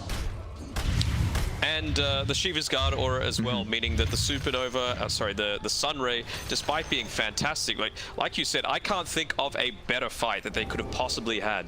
Position 5, position 4, dishing out 4.2k damage in a team fight, and you still lose. It's looking a bit rough. They're looking to push forward. maybe back off a little bit. Kind of surprising to me, considering they won't have Glyph. You know there's no Supernova, you know there's no Sonic Wave, but maybe they just want to make it a short thing. Take the next Roshan. Yeah, that second one is up and ready for them to claim. Aegis and Cheese, you see all the couriers scouting out. That is, you know, it's a courier thing party. about, yeah, it's cruising, chilling along. Remember when they that changed with the couriers when they said in the patch notes that you'd be able to use the items on the courier, and everyone was like, oh my god, 12 slot Dota just dropping meteor hammers, shoving out side lanes and Dagoning people down. Yeah, exactly. It's just, you know, trying to micro. Dota's already a hard enough game, and you know, trying to fly a courier in a fight with, you know, trying to chuck out a Dagon randomly. Yeah, you don't see that one. I don't even know if it's still a thing. Can you even still use stuff for the courier? No. Yeah, I was gonna say, like, I didn't see it like at all when it was brought up, and I ward previously with it. Oh, that's right. Yeah. I'm like, it was so. I like vaguely remember like the patch note where they got rid of it, but I just didn't see it enough to be like 100% certain that it was just completely gone. It's just a funny thing where they, you know, they always do these patches where they get rid of, so they bring stuff in and they're like, oh yeah, that's not good. We're gonna revert back. What's beta testing, you know? Yeah, that's true. Exist. That's true. Polo. Well, here comes the water high gun once again, trying to utilize this here. Polo with the Greaves, slowed up. See if the ET can kind of disrupt this. They're going to be careful inside the choke point, ready. They don't have the vision at the moment, but inYourDream's going to move forward. A perfect Echo Stomp. The Earth's going to fall. They're going to try and deal with the Phoenix before the Supernova. It's a 1-for-1 to start, but it looks like T1, they just have to try and retreat away. As the damage, they dished out everything to the Leshrac, and as soon as they get the kill, they've kind of blown their load there as 3 will fall, and this is a game that Team Dog are just playing incredibly methodically with a 18,000 net worth lead, and it's just seems like it's a game where they should be able to close out here. That's the thing with going this build on the Leshrac as well. He's just gone full sustain, tons of armor, tons of health. He's got a heal for himself as well so that he can get away without the slows being on him. And they have to commit so heavily, you know, diving deep into enemy lines. And it means that in that time, you're just freely able to go in onto the back lines of T1, something that we thought, you know, maybe that would be the one area of Team Dog that trips them up. They can't get in onto this Drow. They can't get on the back lines onto the Phoenix. Dire's bottom tower is under attack. They come to you, you're not all that worried about it. And we're just going to continue seeing them, and that's now the last remaining outer tower claimed here from Team Dog. And I mean, they've got the Aegis for just under another 3 minutes, and even a Lotus will pick up. Like, look at the itemization from Radiant. So much armor against Dire's lineup, and you know that the Ogre's not really going to dish anything out. Phoenix, you know, a little bit of the abilities, but it's mainly this Drow and kind of the Venge minus armor that you're worried about. The Drow, the Venge minus armor, you've also got the, yeah, with the AC, it's just going to be so impactful. You're not all that worried about marksmanship being able to remove all of that for you. And then for yourself, we talk about the AC, provides the minus armor to them as well. And you've got the natural order. So some of these heroes are below, Radiant's top tower below 0. You know, they've got negative armor right now. Drow has negative armor. If, like, she's got +1. It's not good enough. That's you just get shredded. I mean, you see what the Chaos Knight's able to do to a couple of these heroes, but I mean, the win probability, I got 1%, so at least it's the 0%. So you're saying there's a chance? There's a chance. It could maybe take them about 30 minutes. Oh, actually, they do push pretty fast with the Drow, honestly, but still, it's gonna take them a while to bump that 1% chance up to a respectable number where they might be able to take it. But I'm just doing some quick maths here. So Drow having 1 armor when Elder Titan is standing next to her. You've got the AC, which is another 5. Dalian, which is another 5. And the Reality Rift as well, which is another 6. So that's negative 15 armor. Would not surprise me if Abed one-shots him. Oh god. Oh, and the Orb of Destruction. My bad. Negative 19. Oops, forgot another. Jesus, that's just. Ugh. I mean, the one way I can see T1 maybe hoping to take a fight is if Radiant just dive way too far inside the base. Like you drop a supernova in a good spot, the Sonic Wave, Jackie's just able to siege on the back line. And that's why it does kind of feel a little bit more difficult for Radiant to go up, because the Chaos Knight's not the greatest sieger. But you got the Aegis. You got to try and force it out here, because this is pretty much your only real opportunity. But they're going to try and jump off to the side here, back drag back, almost time with the torrent. So they're actually going to blink forward here from Carl with a swap away. Abed's incredibly deep. He's got the cheese to be able to utilize. BKB's going to get popped as well. Carl's to make a good job to zone away the rest of Radiant, but it looks like they're just going to disengage. That's a lot of BKB's force. inYourDream slowed up force as well. Well, lots of BKBs now. That's 9 seconds for Carl. Jackie's down to a 7. You know, they can reset with I mean, only 17 seconds left on the Aegis, unfortunately. I'm liking this team play out of Ice as well. You know, he's not too concerned about, oh, I need to be doing big damage. He's gone the Ion Shell provides max health, and a couple of times now, Paulson's only been able to get away because he's cast that on top of him. So it's a really nice understanding of what's going to help out your team and being able to adapt from what might be, you know, the most popular talent build. I mean, you see how tanky they are as well. Like, CK's got 3,900 HP, Abed 2,900. All the effective HP that's coming out with the run buff, and you know, also the sustain that they're providing. You know, all the damage mitigation. Exactly, yeah. So it's just stupid amount. Like, T1 have to have a miraculous fight somehow on their high ground, and I mean, it's getting just even more difficult. I guess it is showing that Radiant are lacking, like, because the Chaos Knight didn't go for a blink. You know, Darkseid doesn't have a blink as well. The pick off and punishing, you know, one of the squishy heroes on T1 that are pushed out too far outside the base. But Abed dive with a nice ward here. Oh my god, that's perfect. iceiceice glitch to them.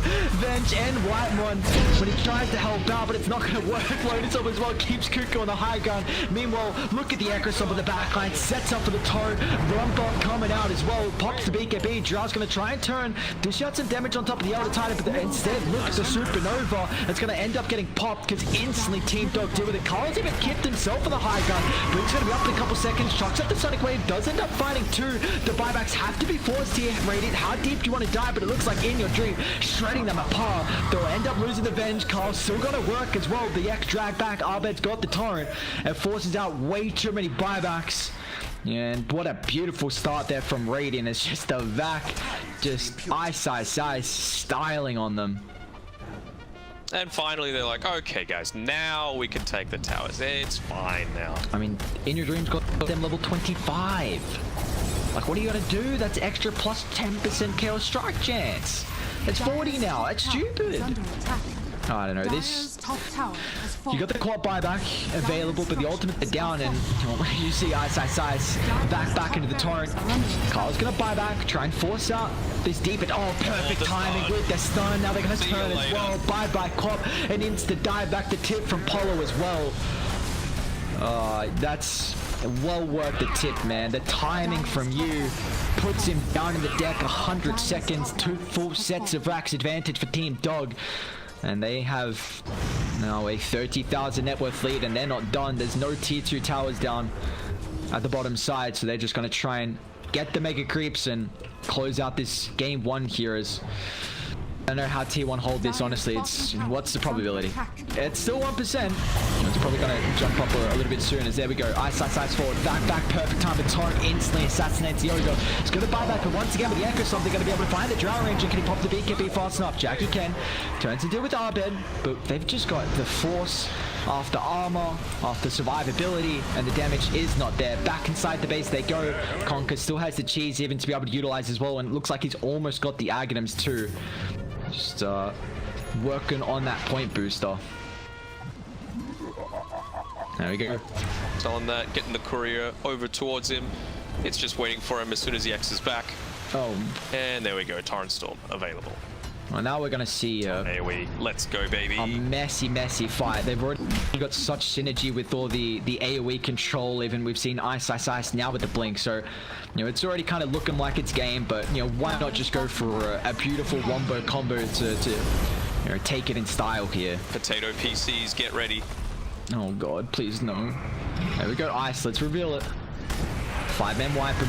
inYourDream straight away forward. Kuku just getting absolutely shredded. Nothing they can do on top of the back line. Venge There we go. ends up jumping. There's the backpack, the turret. They drop the supernova in the middle, but instantly BKBs the rest of Team Dog tries to deal with it, and it looks like that's it. They'll call it 37-minute team. Team Dog had a 36,000 network lead, celebrated with the Torrent Storm as well. And this was just a masterclass from Team Dog, even playing with a stand-in as well. Win probability still says they got a 1% chance though, so what are we thinking here? How are they going to come back?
Radiant team Dire team pick.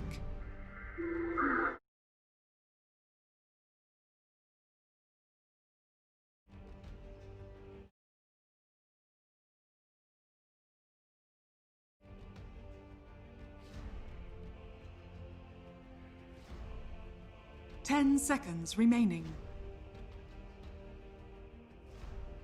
5 seconds remaining.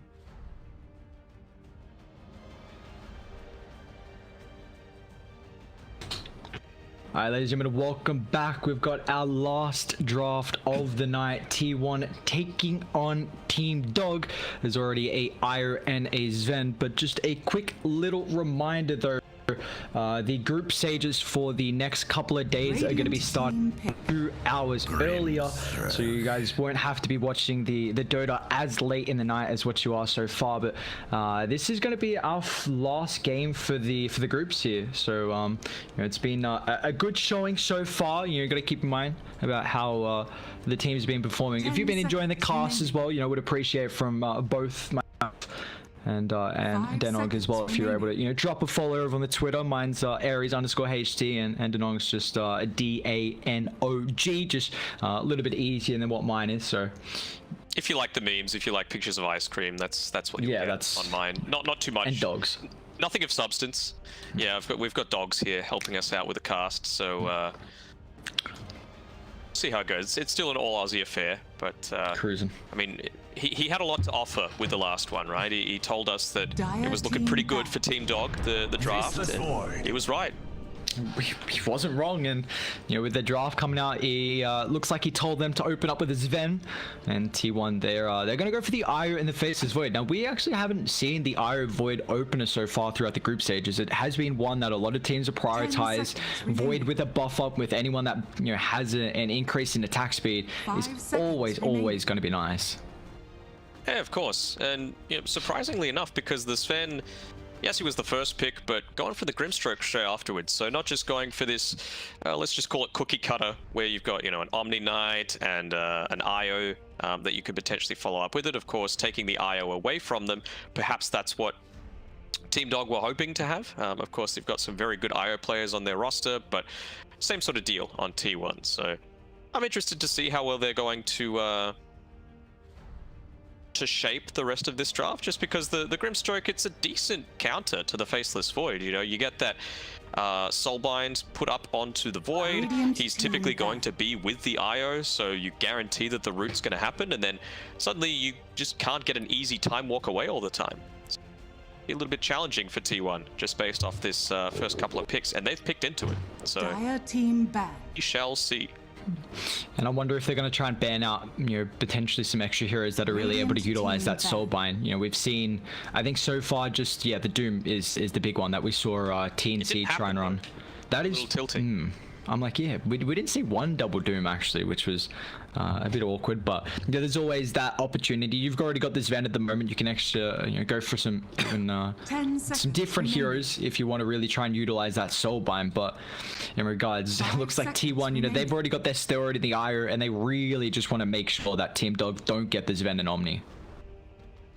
Seems fine to me. You know, it's a thing that, if you come up in a pub and you've got an Omni and a Sven, and you haven't specifically picked around it in terms of, you know, an offensive Dispel or, honestly, there's much else. Maybe a Doom is one of these other things that can deal with it a little bit, at least in the first 25 minutes, but it's going to be a rough one for you. And T1, they take away the Conquer. You know, Abed's been styling on way too many teams for them to allow it to get through one more time. And I think it's also got really good value versus the Void and the IO. Like, Relocate's taken out of effect. Again, you've highlighted with the Grimstroke. A lot of the time, the Void's going to be paired up with that IO, so you know you're going to easily find the Soulbind connection. And it's similar with the Conquer. You can even chuck out that boat inside the Chrono, a nice defensive factor, which they are lacking at the moment. They don't have a support to at least keep someone alive through the Chronosphere. And I'm always a big fan of having defensive support against the Faceless Void. A little surprised at how little the Oracle is being picked up within the Southeast Asian region. Yes, it's a little passive, but it just enables you to team fight so much more. I guess there's only like one use of the false promise, I guess, whereas Io's kind of like, you know, permanent. Same sort of thing with the Omni Knight. You're always going to have that additional level of sustain, but still a little perplexing to me, especially with some of these heroes being picked. You know, I always go on about offensive dispel, but that's just because it's so damn good. You know, for the longest time, that was why Enchantress was put into the meta for so long. We'll see if they decide to change things up. It should only be, I would say, less than a week until the next patch is coming out, and they just pick the Doom for themselves. So not wanting to give them that little option to potentially go in, counters the Void, great with a Grimstroke. Can't see why not. Yeah, if you're able to get that ultimate off before the Doom, can have the God Strength as well, can minimize a lot of the damage that he's able to dish out. We'll see. He does have a very low armor throughout the laning phase, so you know, potentially if Team Dogger are able to punish that, because you already got the Sven, and you know, it can be a pretty aggressive lane as well, like the Sven Grimstroke if they're together, or if you put the Grim as a position 4, which there's the clockwork. Okay, it's okay. Interesting. Yeah. I mean, you've got a lot of ganking potential now, especially once the clock hits level 6, just through that Inkswell follow-up. And there we go, there's the Enchantress. So for some offensive dispel, just to be able to kite around the Sven. They might even be going for something like a position 4 Enchantress with this one here, and having the Io just paired together with the Void, just so that you can put a lot of harass in onto the Sven, so that his timings are slowed pretty significantly. We saw, it was Whitemon yesterday where he had an incredible performance on the Enchantress, just being such a nuisance, constantly scouting out with the creeps, and you know, always finding the information and seeing whenever they were taking, you know, stacks in the jungle. So I was impressed when he played it. And again, like you said, they have this potential of picking up as a 4, but they are lacking lockdown. They do pick the Storm into the Doom, which, you know, can be a bit awkward, but Doom's got to get the ultimate off. That's the thing. Yeah. Some of this will come down to how lucky you would assume Kuku's playing the Doom, although we saw a pos 1 Doom the other game, so you never know. How lucky they're going to get with some of these creeps. You mentioned the low armor that Doom has during the laning stage. It got buffed relatively recently, so it's not horrible anymore. But if you can get one of those Wild Wings, that's an extra 3 armor. If you can get the Leash, that gives you a little bit extra as well, just through the Frost armor. I mean, you can always just buy a Ring of Protection as well to help you out a little bit, but yeah, they are lacking a little lockdown. I do agree with you. And they're also lacking some damage into the Chronosphere. So what's the potential pickup here for T1? Looking for, unless they put the Doom against the Storm, but looking for this last pick here for Carl in the mid lane. Snapfire's already banned out, which would have been pretty nice for them. Could there be... What are some opportunities to kind of... I'm thinking about like a Yule Scepter builder. You know, we've already seen kind of the Void Spirit matchup constantly versus Storm. Also a Lina, potentially. Lina's good against the Storm, but you're so vulnerable against the Clockwork that yeah. I'm not quite as confident about it. You know, there are so few heroes that tick all 3 of these boxes, that do damage during Chronosphere, that are going to be able to save yourself if you get hooked in on, and that gives you a little bit of extra lockdown. Maybe something like an OD is doable, because, you know, you can just astral yourself, give your team time to come in and give you some assistance. You can naturally build into a 4-staff, of course, gives you a lot of mana, allows you to save yourself from the Clockworks. You can break the Grimstroke tether as well, which is really nice if you use it at the max range. And it's decent against the Storm Spirits, so I wouldn't mind an OD coming out from T1 here. What are they thinking to try and pick for iceiceice here in this loss for the offlane? You know, you already see the matchup versus the Void, or the Void Enchantress, or the Void in the Ire. What's still left? Beastmaster gives a bit more lockdown. Not horrible. Oh wait, no, you're into the Enchantress. You can't do that. Underlord, yeah, that's a good ban actually, coming through there from T1. Just being able to lock down those speedy heroes in the Doom and the Ench, and of course, Faceless Void, if he's rooted, then if you're an Australian, you'll also say he is rooted. So, what else they could possibly go for? Something... 5 seconds remaining. Radiant Slaughter, band... Dazzle, huh? Okay. Well... Is this aggressive enough? We've seen Neon try and run the Dazzle as position 3 in a couple of games so far. It was a very different draft, though. Yeah, definitely. 10 seconds So, remaining. can they play around the Dazzle early? Do you think? 5 seconds remaining. Maybe. Like, I think 15 minutes is going to be go time for Team Dog. It's going to heavily rely on their effectiveness in going for kills, like I mentioned before with the Inkswell and the Clockwork. It's just going to put so much, not pressure, but emphasis on being able to have Rogi be able to... Is it still Rogi playing, or have they actually brought Arfu in now? I'm not sure either, actually. Assuming it's still Rogi. Well, we've got a Samael, we've got a Miracle that's played, so let's just call him Roger. Roger's playing here for Team Dog, and on his signature Clockwork as well. See Roger, the Jolly Roger. And yeah, I think it's very doable. You may now select your Night Stalker, heroes. huh? So is this a mid Doom? And the Night Stalker IO lane, which we've seen a couple times, and yeah, it is, okay. Mid Doom. Night Stalker IO is deadly. Got pretty good attack speed when it comes to that nighttime, and you're just buffing it up further. So the one thing that I really want them to do, though, is I want this Enchantress to be laning into the Sven. I think it's not going to have the same level of effectiveness as, you know, Enchantress versus Dazzle. Like, just has nowhere near the same level of impact for me. And is this was Paulson playing 4 last game? He was, right? Yeah, he played the Lesh. Yeah, he played the Lesh, yeah. Okay, yeah. Just confused because all throughout. Never mind. I just think Arfu 4, but he's been playing the 5. Anyway, Paulson, he's gonna have an alright game, but I think a lot of pressure is put onto him. He survived for a lot longer than he should have. You're gonna have iceiceice's Dazzle there as well to help him out a little bit. Might be seeing a few deep Abed dives as well. See how the synergy is going between these two EG boys. Yeah, I'm intrigued to see on if T1 are going to be able to... Well, firstly, it doesn't look like they've got a lot of damage inside the chrono. That's one thing.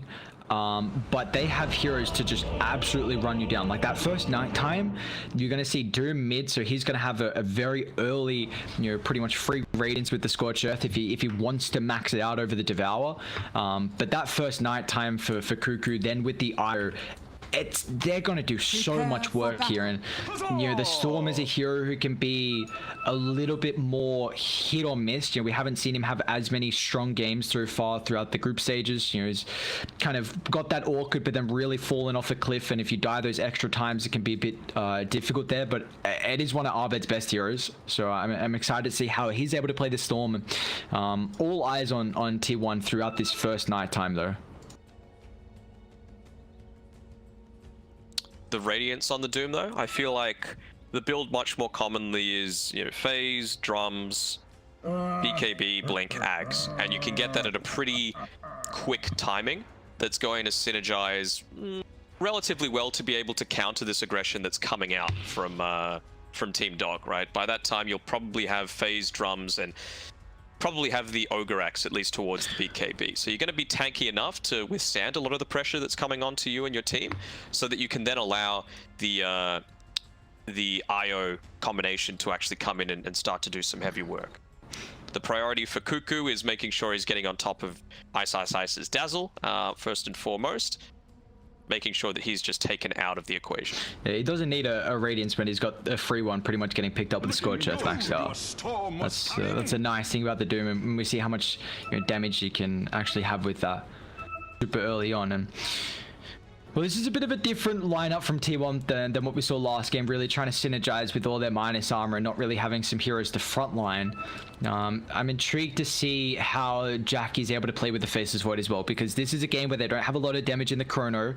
So if Faceless Void does have a bit of a rough time, then we might see, you know, his potential to be able to catch back up is fully reliant on him doing damage inside. So he kind of has a reasonably good game here where he can't be like a hero to drop chrono and have the team suffice for the lack of damage that he does have at the moment. And this isn't going to be too fun of a lane. I mean, the Dazzle is someone who can just be dishing out a bunch of chip damage, very similar to like a Slardar and like a Venomancer with the damage over time. So, it could be very, very awkward for the Faceless Void here. All right, here we go. Is this a smoke coming out yet? No, just the 4 heroes starting to make their way towards this bottom side of the map. Well, we're gonna have a brawl if all Radiant come down here as well. Looking good. Wouldn't mind a little. inyOurDream just on his lonesome. Top forever alone up here. Uh-oh. Don't do it. Alrighty, they're not grouped up just yet. Yeah, they won't be able to punish.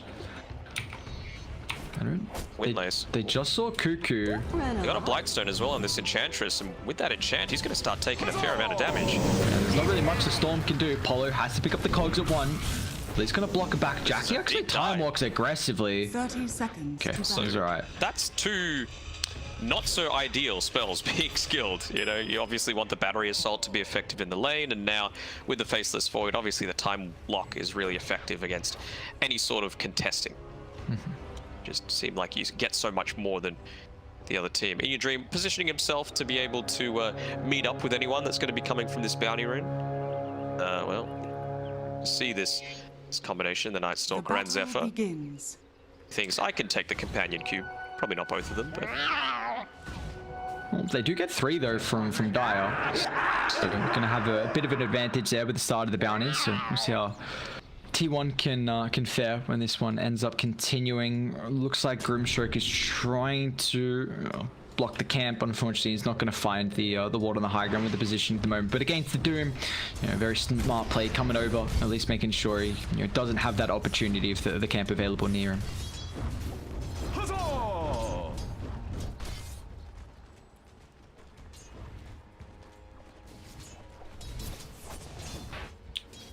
seeing if there's anything super out of the ordinary in terms of item builds to start things off. Not really. Maybe Paulson going for a little bit more of the brawly style with that Windlace rather than finishing up the boots entirely. Yeah, I think he's still going to have to wait at least until iceiceice hits into that level 2. Right now he's just trying to accelerate that as much as he can with the Shadow Wave.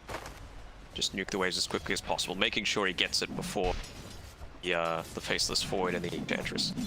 Yeah, and also like we've seen the clockwork sometimes. If you've got a hero who can't really secure his CS, you'll pick up Rocket Flare just to help with the range creep. But because clockwork went cogs, maybe it's also kind of forcing him to pick up Shadow Wave just so you do get that range CS. And tried to go for it there. Making sure to deny as many cogs as he can, not to feed a little bit of extra gold over to Whitemon.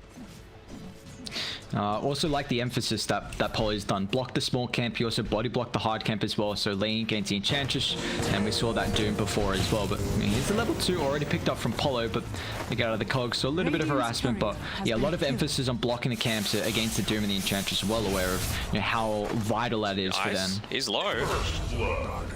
Oh. Yeah. That's all he needed. Enchant, gets the impetus. I think it was just a little bit early there from Paulson going in before iceiceice had actually reached up onto his level 2, so he didn't have the poison touch to be able to get the increased damage over to Whitemon. Ends up costing him. Yeah, it's a nice little first blood to be able to find there. Enchantress the one to pick it up. So what's he got coming down on the corridor with that Windlace, Sentry, Clarity. Windlace is going to be really nice here, considering that they're slow from the poison touch, and also Polo is a hero that really wants to kind of stick on top of the enemy team. But he doesn't body block up the hard camp. Did it previously, now not going to do it. So we'll allow Whitemon to be able to play around with one of the creeps. How's this top lane going? As long as Kuku can honestly get a decent amount out of this throughout the daytime, and it looks like he is so far. 12-2. Zephyr did a pretty good job at being able to drag the wave back here. He's actually denied a full wave over, and that's just another kill coming through, actually. iceiceice, man. The Whitemon and Jackie are punishing. Very good job here, and this is not the start that you want as a Dazzle. He's very much a lane-dominating style of hero, so the fact that you've itemized correctly with getting the Blightstone to be able to punish that if they do overextend is really effectively done. Top lane though, Kuku's in trouble. I was helping out a bunch. Looks like that extra sustain. You see the aggression they want to try and put on with Kuku though early. This is a nice kind of combo where Sven's got that bonus movement to the war cry and then also getting buffed up with the ink swell as well. So it does allow you to close the distance and have a couple of stuns to really put some aggression on his Abed mid lane though, level 5, so might be able to get a solo kill on Carl and will do. Nicely done from the Storm Spirit. This is one of Abed's best heroes and put it on a treat so far. So you mentioned to me in a previous game, the things that tilt you more than running up to a ward and then having it expire right in your face. Yeah. Nice. They're going on. Just getting killed once again, so that's rough. But what's tilted? What happened? Well, when you're playing an IO and then your core that you're tethered to the entire time, giving extra HP and mana to, if you're tethered, just uses the tango themselves rather than giving it over to you. That's a little tilt. Yeah, there's a couple things. The list getting stacked up. They might try and kill Carl actually again mid. Polo with the wraparound. He's also got 2 points in the battery soul, so this should be nice attempt with that boulder. Might allow him to get on the higher ground, but even Abed stuck in. But that's kind of where he wants to be to utilize the remnants. Although Zephyr's going to come through. Carl with that bracer and bond, a little bit of extra stats, and they're actually going to try and turn on Polo, who does take a decent amount of damage there. But oh my god, bro, this is a bit of an issue because a 4-death start for your iceiceice dazzle. We've seen how Neon are able to play it, how he's one of the strongest hero in the game, and you kind of play around him, but it might not feel like that so far. Absolutely not. See White One, he's starting to walk up towards the where the bounty was previously. Is he just getting a super deep ward? No, okay, he's getting the sentry over there. Is he done? Rogue's thanks be with you. A lot of understanding for when he can start to make these movements over. Grabs the Hellbear Smasher for himself, so as soon as iceiceice gets back to this lane, unless he's got someone backing him up, could very well just quickly go down again. Only going to be about 5 seconds away from that net chance spell. Mid lane though, Carl's in trouble.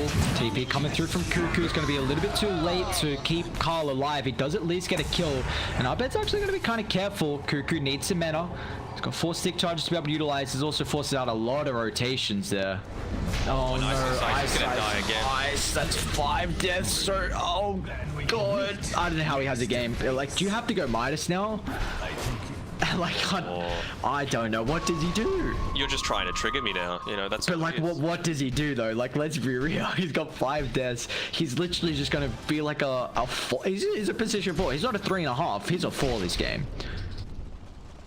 Well, you have to pray that someone's going to come down to this bottom lane to stop all this pressure because you've got all this regen. They pop the glyph, but it's only going to be able to do so much. Rocket Flare trying to delay things up a little bit, but that siege creep's going to do a decent amount of damage just on its own to the tower. You can see 3 heroes coming down, and I think this is the kind of thing that you have to commit. You need to make sure that at least Jackie's not going to fall completely out of control. And I brought up the fact that they don't have a lot of damage in Chrono, and I think Jackie has to have a really good game, because otherwise, the team just won't be able to provide anything once he chucks out the ultimates. And well, he has had I don't know if you could ask for a better start to lane. Maybe not getting 2 assists, maybe getting all 5 of those kills might be a little bit better. But I mean, he is doing incredibly well. Although, still mirroring is Abed, who's actually top of the net worth. And we'll see if they can maybe create some more stacks for him so he can just flash farm and maybe come online a little bit earlier. But that is such an early minus timing from Jackie. The fact that Abed has this much farm against a Doom is actually so next level. He's playing this fantastically well. On your point of, it'd be nice if Jackie was 5-0-0 instead of 3-0-2. Honestly, without White One there to be able to set this up, he might not even have any. So I think if you could take 3 of them, you're going to be very happy with how that's gone up. This would be a nice kill for him, though, if he's able to secure onto White One. Looks like he'll be able to get away in time, though. You do see Abed, though, is really trying to help out early on and get involved. iceiceice even gets a D ward just before the minute mark. Maybe Abed might be able to get the pull. No, it doesn't actually try and attempt it. So it's at least a kill they're able to find over onto the IO. It does, you know, force them to lose the Grimstroke. The supports are at a decent level at the moment. Your Whitemon level 5, the Clockwork level 5 as well. But unfortunately, that's where we see the Dazzle having a bit of a rough time. And Sven's made this farming rotation back to the jungle. This nighttime, we've just seen, you know, Kuku, you know, zone him out here. He hasn't been able to, you know, get involved with a kill. Well, he did TP mid, but since then, you know, it's just been a lane where he's free farming and trying to put a little bit of pressure on the tower. Dire's top tower is under He's just attack. sitting back. He's got his belt of strength in his backpack. I think every little bit of HP that you can possibly get, you just need to make sure that that's always available to you. He's going to move that one into his inventory sooner rather than later. He's got a nice little wave coming into him though, so a little bit more farm coming his way. He'll get up onto his level 6 shortly. I'm surprised at the positioning from this Ven at the moment. Wouldn't really expect him to be farming here. Looks like they were trying to maybe find the Void making a rotation through the jungle, but I guess it was Void's fine to sit back. You know, he's opted to go this Midas due to the great start that he's had. So that's one way to, if you're not going to go Battle Fury, definitely keep up with the Sven as it gets into the later game. All right, here we go. They're going to smoke up. Polo's got the level 6 as well. Carl, got to keep in mind, he's got the Doom, so you got to be careful how deep you want to dive. Let's see if they can bring him down to start. However, oh no, the Vortex doesn't actually find him now. Doom checks the War Storm. Got to be careful because the Battery Assault, however, is going to stop that cast animation of the ultimate. Now, Radiant, do they still want to continue for more? However, Whitemon can join them up from the top side if it's going to wrap down, and even Jack is here as well. The Void slows up the Grimstroke. Time Rock's going to be up back again. It's actually going to move forward. Doesn't even need that big ultimate. Just going to kill. They've got the wall of the high ground though, so Kuku's trying to pursue them, but it's right by that 10-minute mark, so they really want to contest the bounties. And look at Kuku go with the help of the IO straight away, trying to get on top of the back. Even iceiceice is going to do his best to help out as well, but you got to be careful how aggressive you want to show. Now Abed is just a lot of his men in a chrono. Jackie finds 3, but where is the damage follow-up? He's going to at least be able to bring down 1, but Abed's still trying to clean up Kuku. Now even as Sven's going to get involved as well. Kuku chucks up the ultimate inYourDream. The stun off to the backline, but Abed, he's in trouble. iceiceice going to be able to give him some protection with the Grave. Carl's coming forward as well, trying to chase down the Sven underneath the T1 tower. Nice stuff, holds him back. Zephyr straight on top of him as well, just enabling the Doom continue with the dive. And look at Kuku, man, this silence. He didn't need a retreat. That Dark Ascension, just the mobility flying through and out. Kuku, he gets a 555 down from Dire, and T1, they've got a 5,000 net worth lead. Feels good, man. Feels goddamn good. Awesome. He was able to sneak through, get the bounty runes, so denying a little bit away from T1, but be able to get away at least. Wait, did they even take the bounty rune? Paulson? Zip in. Go in. Daytime. Be Radiant. nice. They're coming over. Silence going to prevent the fall damage coming through from the Storm Spirit. Now let's see if the dive's going to work out. Abed used a decent amount of mana. Still kind of hanging around at the moment. Looks like they won't have the follow up in the catch, so Polo's going to be the target. Boots, Windlace, and Faded Brooch. Unfortunately, not enough against a match shot, Scorch, and Phase and Drums from Carl plus the man, that's a lot of movement speed from both of them. With that Centaur creep as well, he's just going straight into the Blink Dagger, not worrying about the Ogre Axe into the BKB. Why not? You know, you need everything, every little bit that you need to lock down this Storm Spirit as much as possible. So get right on top of him. Or, like you mentioned before, the Sven, before he pops that God Strength, hinders his ability to have this longer term impact in team fights. And inYourDream is not getting a lot of farm at all. You only see he's got 69 last hits. Somehow the Void has 92. I mean, yes, the Void's pretty much had a free lane, but there's Ven having this built-in farming mechanic. We see, unfortunately, you know, this is going to be a game where hopefully Abed can make the space, and hopefully they can, you know, find some stacks for inYourDream to kind of come online around that time. And, you know, the thing to keep in mind is that the Faceless Void is a bit more reliant on the Chrono and does take a little bit longer to kind of come online compared to this Ven.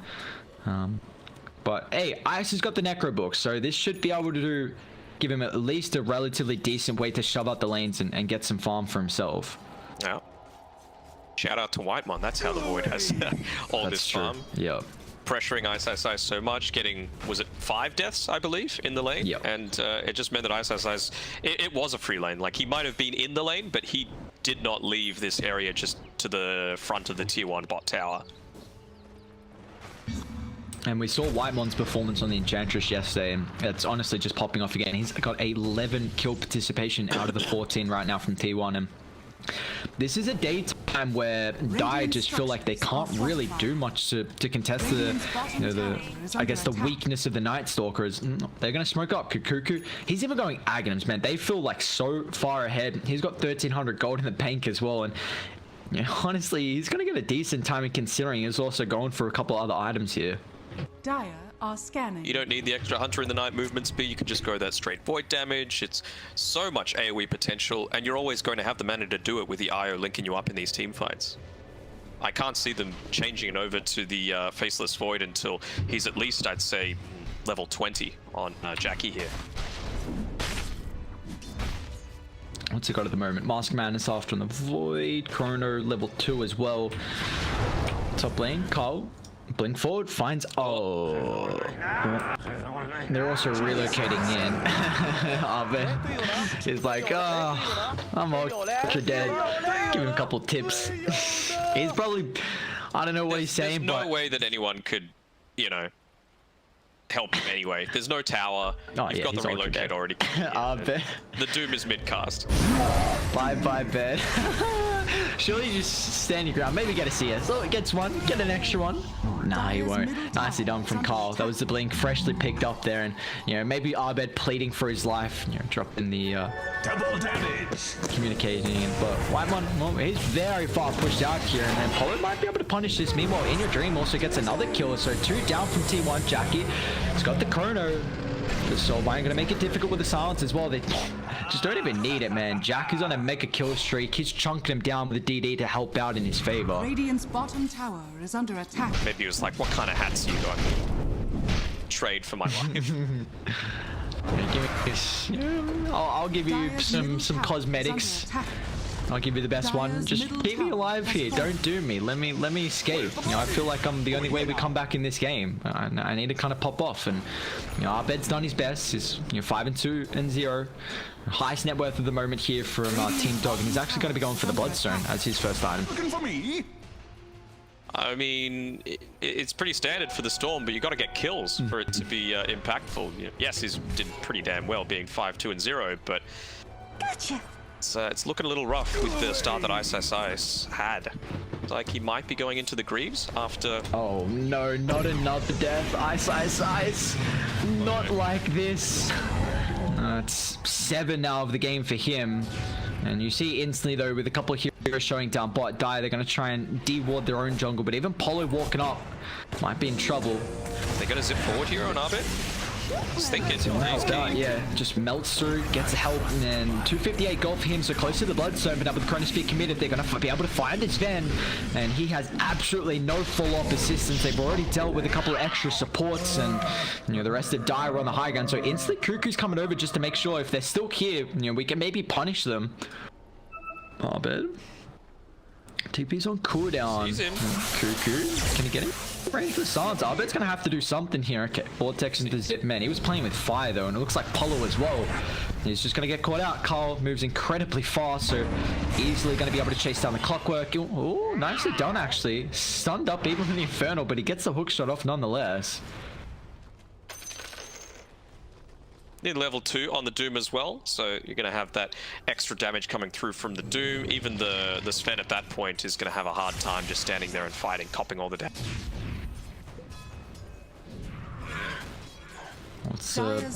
You're kind of like game 1 honestly, where how ahead Team Dog were, but now T1 they're like, you know, we're gonna try and stomp a second game here with a 9,000 net worth lead. Dire, they are grouped up. Kuku's in prime spot. Smoke's gonna pop instantly, and well, where's the detection? They're pinging it out like, hello team, we need some vision right now, but they're all grouped up. And you got Carl on the back lines as well. Oh, this nighttime advantage as well. Let's see if they can jump. This is a perfect time to be able to bring down the double sides as well on top of the iron. Meanwhile, Sven, he's caught out here. Carl simultaneously going to be able to jump the core. In trouble is inYourDream. They're going to be able to secure the kill. They're not done just yet. As Jack with the BKB is going to be able to deal with the rest. Abed hanging around. Is going to try and deal with the support with the zip away, but now, Carl. No more follow-up though. So 4 down on Dire. I mean, Abed gets a little bit of... Ooh, there's no chance. He's just gonna taunt himself away, Never bro. say never in the Southeast Asian. That's true. There's They're always like, a chance. why not? Let's dive tier 4. Looking good. Let's do it. That's a good way to throw the game. Even the small things not going in Team Dog's favor this time around. You know, iceiceice, who was being a good dazzle. He was waiting until the very last minute to use the shallow grave onto the Sven, maybe try and get a little bit of a turnaround, take one of the supports down with him, and then Jackie just turns onto him, hits him once, gets a triple bash, and in that time the Sven just goes down from the DPS from the Doom. So it's a rough one for Team Dog, that's for sure. Ooh, Polo misses the hook on Whitemon as well. Oh, Kuku's got a DD. See who's going to be able to find inYourDream's the target. They've got the relocate, but that might be a little bit too deep without follow-up vision to see where the rest of Dire are. And even though it is nighttime, drops the cogs, he's scared. let's see. Well, even though it's nighttime, I mean, they still got Chrono. They didn't even use it. They're just going to jump iceiceice. Oh my god. With the help of the Iro, the attack speed coming through from Jackie is through the roof. iceiceice will fall. They've even got vision on Abed as well, so he's got to be careful, Carl, without the Doom. Although Abed with the ward on the high gun sees Kuku wrapping down pretty aggressively here, so thinking that they're making a play. Although we're still got to be careful, man. Lingering double damage. Wears off now. Still got a minute or so, and the Dark Ascension available. Getting pretty close to that Aghanim Scepter as well. Only about 650 gold away for Kuku. I mean, this just feels so much better as a draft for T1, right? Yep. You've got Doom frontlining. You've got the Night Stalker that's able to do so as well. The nice landing stage helps, of course. Oh, without a doubt. I mean, it really enables them. You know, you see the difference there. When you have such a strong laning stage, you can kind of just transition into a very strong mid game, and now they just walk into Roche. Like, they still got nighttime for a little bit. And that's finally Storm picked up the Bloodstone here, so hopefully Abed, you know, the good thing this game for the Storm Spirit is, again, there's two very squishy supports in the Enchantress and also the Ire. He has to put a lot of attention on these heroes though, but you're just going to see, like, Carl's going to make sure he finds that Doom connection. You know, even the Night Stalker is going to be a massive nuisance. Wouldn't be surprised if we see like a blink picked up afterwards. iceiceice might even die as well here. He's still sticking around for the bounties even though they were taking Roche, so that's now going to be his 10th death of the game here. May as well just chalk it up before they even start right-clicking him. So make him waste their time. But yeah, he's gonna go up to 10. It's actually what's happening here as well. They're gonna be able to find another kill on the Grimstroke potentially. If they want to dive for tier 2, they'll double back. Soulbind's out. They want to punish them, but I guess it's pretty difficult with the relocate. Oh, meanwhile, Abed, he's got an arcane. So, well, there we go. Some Bloodstone charges. You know, this is maybe Abed can bring him back. Who knows? He's 8-2. He's gonna have to have a masterclass performance though. Dire's top Oh, they nearly stopped the TP away from Carl there. Oh no. Just get away. Carl. Oh my god, perfect timing. Abed, look what he's doing. Bouncing back in getting time. Abed, no, he got so greedy there. He's just standing there. Oh no. Don't even look at him. What's happening mid though, Night Stalker? Trying to bring their Ultra TP out. Mass. Oh my, that was, he's playing with fire. I mean, this is literally the only way they win, and now Abed dying there. I mean, it's 12 Bloodstone charges. This one's really now seems out of hand. Is under attack. Gonna need Carl to use a neutral. Finally got the Vampire Fangs coming out to him, which is gonna be pretty helpful for the night vision. Himself. But yeah. Jackie, I couldn't have said it better myself. Sven is missing. It feels like this Sven just has not had the same impact of any of the Svens we've really seen super early on. Faceless Void, great way to be able to deal with him, especially if you take away all those saves. Look at what Carl's doing right now. He doesn't give an absolute damn. Although they don't kill off, so that's a BKB for nothing. Well, I guess a 10-second charge use. Polo's actually going to move forward here. Abed's back alive, and have you dived too deep? You know, the Doom's on cooldown. Zeph is trying to give him a little bit of help, but the relocate's still down as well, so they got to be careful. But there we go. Jackie Conan flying through. But where's the follow? Once again, pops the BKB. They haven't killed anyone just yet on Radiant. Finally, the Doom's going to end up falling, but Soulbind controlling them. Abed's still got a little bit of mana to be able to utilize, but on top of the back, Polo, he hasn't been able to retreat with the rest of the team. So without the damage, with the help on this Ven, and the Storm really needs to find the pick off on some of the supports, not when they're all grouped up as a team, so it's going to make it so difficult. Jackie just picks up the MKB as well. Time walking aggressively. Finding iceiceice. Still got the protection on the Aegis here. They're going to try and continue chasing down, but Kuku, the constant AoE on the Void, making it super difficult. Abed going to try and find Whitemon. They drop the sentry, although the attack slot is still making it pretty awkward. Silent stop. I mean, Sven's going to be alive in 15 seconds. They got to do something here from T1. You've stayed around for a little bit too long. Abed back in. Going to be able to block him off with the cogs. Beautifully placed here with a choke point. They even get the X-Force stun as well, so a lot of Bloodstone charges now going the way of the Storms, but they're going to try and turn it back. Can he find an extra? Abed just gets the zip away. Look at his health. Look at his mana. A ball maybe from Zephyr, but no, it's too far out of range. But Jackie, he doesn't give a damn. Still chasing down underneath the teacher tower. iceiceice trucks out the grave. Here we come. inYourDream backline, but he doesn't have the God strength. It's not a little bit too late though. So Jackie goes to work beyond Godlike Freak. He's like, all right, I absolutely don't care right now how deep I go. Still had Carl on to the sidelines, waiting for that extra little bit of commitment. Doom and Warstomp available, but this kind of just feels like the shared understanding of, you know what, T1, you've probably got this one, so let's just keep running our faces into each other. Let's just do a good old Southeast Asia bloodbath and see how many kills we can get. A bash maybe? Jackie? Doesn't get it.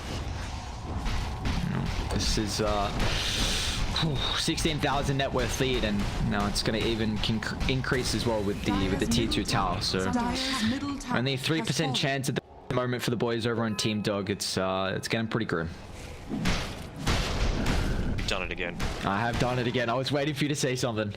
I definitely meant it this time. Always checking out the puns. Radiant are scanning. Oh, this is so fun, dude. He's almost ahead of Daryl. Almost ahead of iceiceice. It's funny how much I don't even know him, but I literally hear like so many casters use iceiceice's real name that's what I just. It's funny how like it's kind of ingrained in. Whenever someone says Daryl, it just reminds me of that episode of The Simpsons where they're playing baseball and Daryl Strawberry's there. It's funny how you get related back to Simpsons. I can always relate it back to Simpsons. Such a good show. Oh, force from Whitemon. Cute play inYourDream. Now they drop the Chronosphere, and I'm gonna need you down. What a play from Whitemon. He has been styling. Meanwhile, bot Soul by BKB used. Zephyr looks like he came through to help with the relocate, but now Radiant, they're gonna come through. They saw all the dire heroes down bottom at the moment. The Aegis does tick out. They know the Chrono's on cooldown as well, but the nighttime. Beautiful stage for Kuku to fight. He's even got the health for Zephyr, so just right clicking down the clockwork. Inkswell's going to give him some space. He'll attempt the TP, but it's a bit ambitious with the Void still available here. So gotta be careful though. Looks like with the rest of the team, they just dipped out. So yeah, Polo's ultra dead. There was some people on the T1 team that were pinging that tier 3 mid, and then Kuku's like, no, it's nighttime. It's time to go. I want fire. Kills, not objectives. Zip! Looking good. Dazzle! Told you a storm was coming. Let's see. Radiant, I mean, I guess. What are you thinking? Oh, I don't know, honestly. I'm like, what's the plan, man? You're 21,000 gold ahead. I know Chrono's down. You know, this might feel like the nighttime to end it. Because this is, what? I don't even know how I come back in this game. This feels kind of rough. Kind of rough's an understatement, to be honest. Yeah. I think the plan has to be hook the IO with the Inkswell on yourself, cause the rotations to come through. Oh, well, he misses the hook, so... And now look at Whitemon, man. He's so farmed at the moment, and the damage that is dishing out, they need a retreat. Kuku with the blink forward, instantly on top of iceiceice, going to be able to bring him down. Another kill for the Spaces Void, and they're diving inside the base. They got the still on top of the Grimstroke. Void stopping the follow-up on top of the Zen as well, so that's just a couple heroes down, and with that, they're just going to walk up higher gun. This is, maybe the Storm can delay it for as long as possible, killing off the creeps. Carl almost gets him. Yeah, definitely not going to be able to deal with the siege creep, so they'll at least, maybe have to pop the glyph here. With that one, Radiant, they're going to mirror that just to keep it. But they've got another wave coming in already. Tower is under attack. Carl, get it! Party die like that. And they're really trying to catch him out. All right, Die, let's see one more defense here. Not that they've really had a high ground defense. One more fight. Let's dish it out. Inkswell forward. Abed. Oh, no, doesn't find the angle. Everyone's back alive, so You can back off. There's nothing stopping them to get the next tier of items from the new camps. Still got plenty of time on that night time, so no massive rush. This looks like a perfect example of how to beat Sven. Just he won, and then Sven has no game at all. Oh.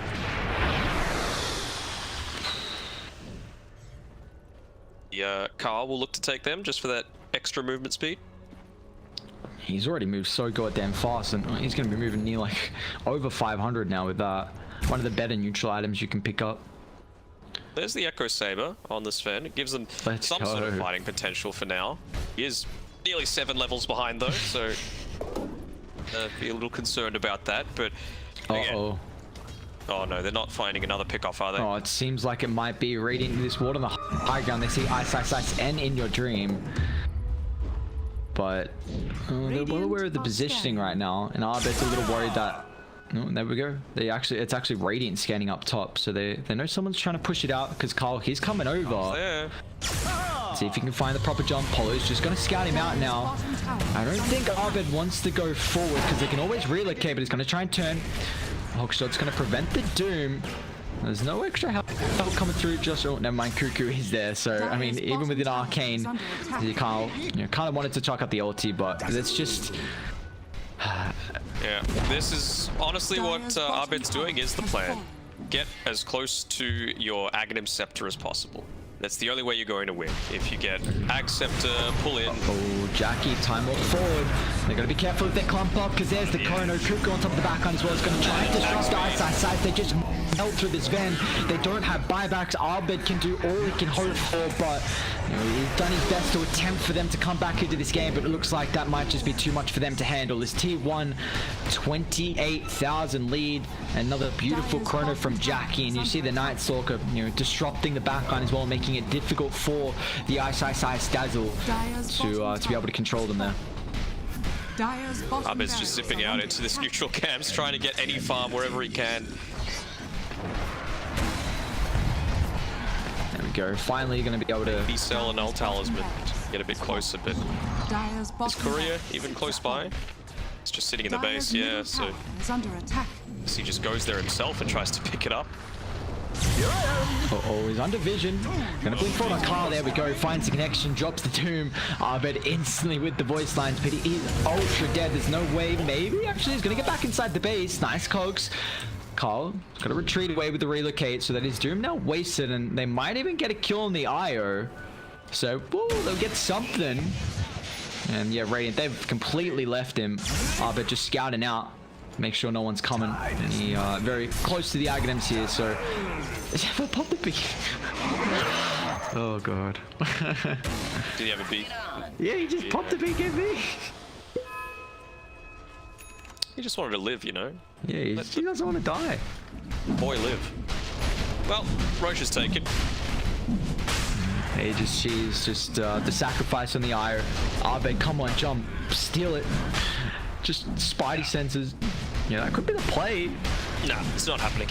No, without a doubt, but got to do. What if? Yeah, exactly. What do they do? I mean, they're down 32k. You got to think it's some. You got to conceptualize some crazy plays for them to come back. Maybe killing off Wymon here might be one of them with the slow leading forward. Abed still got to be careful. It's not easy to kill him with the attacks though. Now Radiant instantly beelining over. Hookshot unfortunately for Polo's off the mark now. They're going to try and deal with the back. iceiceice will be punished. And meanwhile, Polo just kited through. Wymon needs to back off here to kite to get that further damage with the impetus. He will be able to do so. And meanwhile, Abed, he's back in. The regen. Kuku with the vision though. Jackie's hunting. Chrono's going to be up in 8 seconds here. Back in he goes. Into the TP. Can they cancel? No, they can't. All the tips coming through. It's felt like this has been a, even though they're losing, kind of a fun game here for Abed. I mean, Radiant's that bottom did delay tower things a is fair under amount. attack. By the time they're pushing forward, everyone's going to be back alive. Sven is going to have his god strength back available. Oh, he's super deep. He actually stopped. Went for Zephyr. Dire's middle tower Man, the is under balls attack. on him right now. Radiant's bottom Even tower just is under Bloodstone attack. with the Aghanims, unfortunately, doesn't have a region like before, but it's just got Cuts the tier. wave. You know, the wave is still pushed in top, so unfortunately, you're not going to have that play. And even in your dreams here as well, he's maybe What's he doing there? oh, I don't know, trying to find some creeps, I guess, and you get some farm, but now they're gonna have to TP back because, I mean, the base it's currently getting melted by Jackie's Faceless Void, who still has, you know, with the Aegis advantage as well. Blink for Carl straight on top of inYourDream, pops the BKB. inYourDream still holding keys at the moment, not even gonna pop it just yet. I mean, maybe hoping if he's got an extra life. iceiceice trying to protect him with the grave. It's a little bit too late. The tips coming out from Kuku. Now Jackie, there we go. Time look forward. A beautiful chrono finds two. That's the best target on top of the Dazzle. Abed's gonna try and zip forward. You know, only finds one with the protection of the BKB. Triple buybacks forced out here, but what can you get in return? Dive, you need to find something. There we go. Double soul bind. Once again with the god strength inYourDream. Dishing out a little bit, but Jackie, he's just gonna turn. It's got the satanic, the extra life still not even being utilized just yet. And oh my god. Usually Sven's the one just be cutting people down and doing an immense amount of damage, but it's not going to show. It's actually the Void who's on top of this game, and it looks like T1 finally, they might have to force Team Doke to tap out. 44,000 net worth lead, and this was been kind of night and day difference from game 1 to game 2. It's now mega creeps once they get that last racks up and dropping some items. Somehow it gets out. On him. Dire's top barracks are under attack. Good old Storm. Come on, Carl, come inside. You know you want to. Come find me. Oh, he's at least delaying this. Drops the axe after using it. Surprised they're still in this one, but yeah, it's this has been a beautiful performance from T1. Dire's middle barracks has fallen. Dire's Try and middle catch him. barracks are under attack. An interesting way to close out the day here, to say the least. Oh yeah, for sure. Radiance now Woo, Abed, 3-man vortex, let's go. No, they're not calling it quits just yet. Looks like T1's gonna force them to try and tap out. I mean, Tier 4s are in shambles. They're even gonna waste a little bit more time with the glyph, but maybe one more defense with everyone alive in 10 seconds. Not that they would really. I mean, there's a moonshot on Carl. He's the attack speed, bro. He's shredding him down. Look how fast. Hook shot forward. Can you get the cheese off? Won't be able to. Now, Io as well is taking a little bit of damage. Soulbind, Faceless Void, control with the Io. There we go. The G's are dropped. They just wanted the kill. They knew this game was over. Kuku. Very good. Just wanted to make sure they got the one kill that matters. On Carl, and T1 Entertainment and Sports takes out the victory. Very convincing, very entertaining Dota. They're living up to their name for sure. Providing the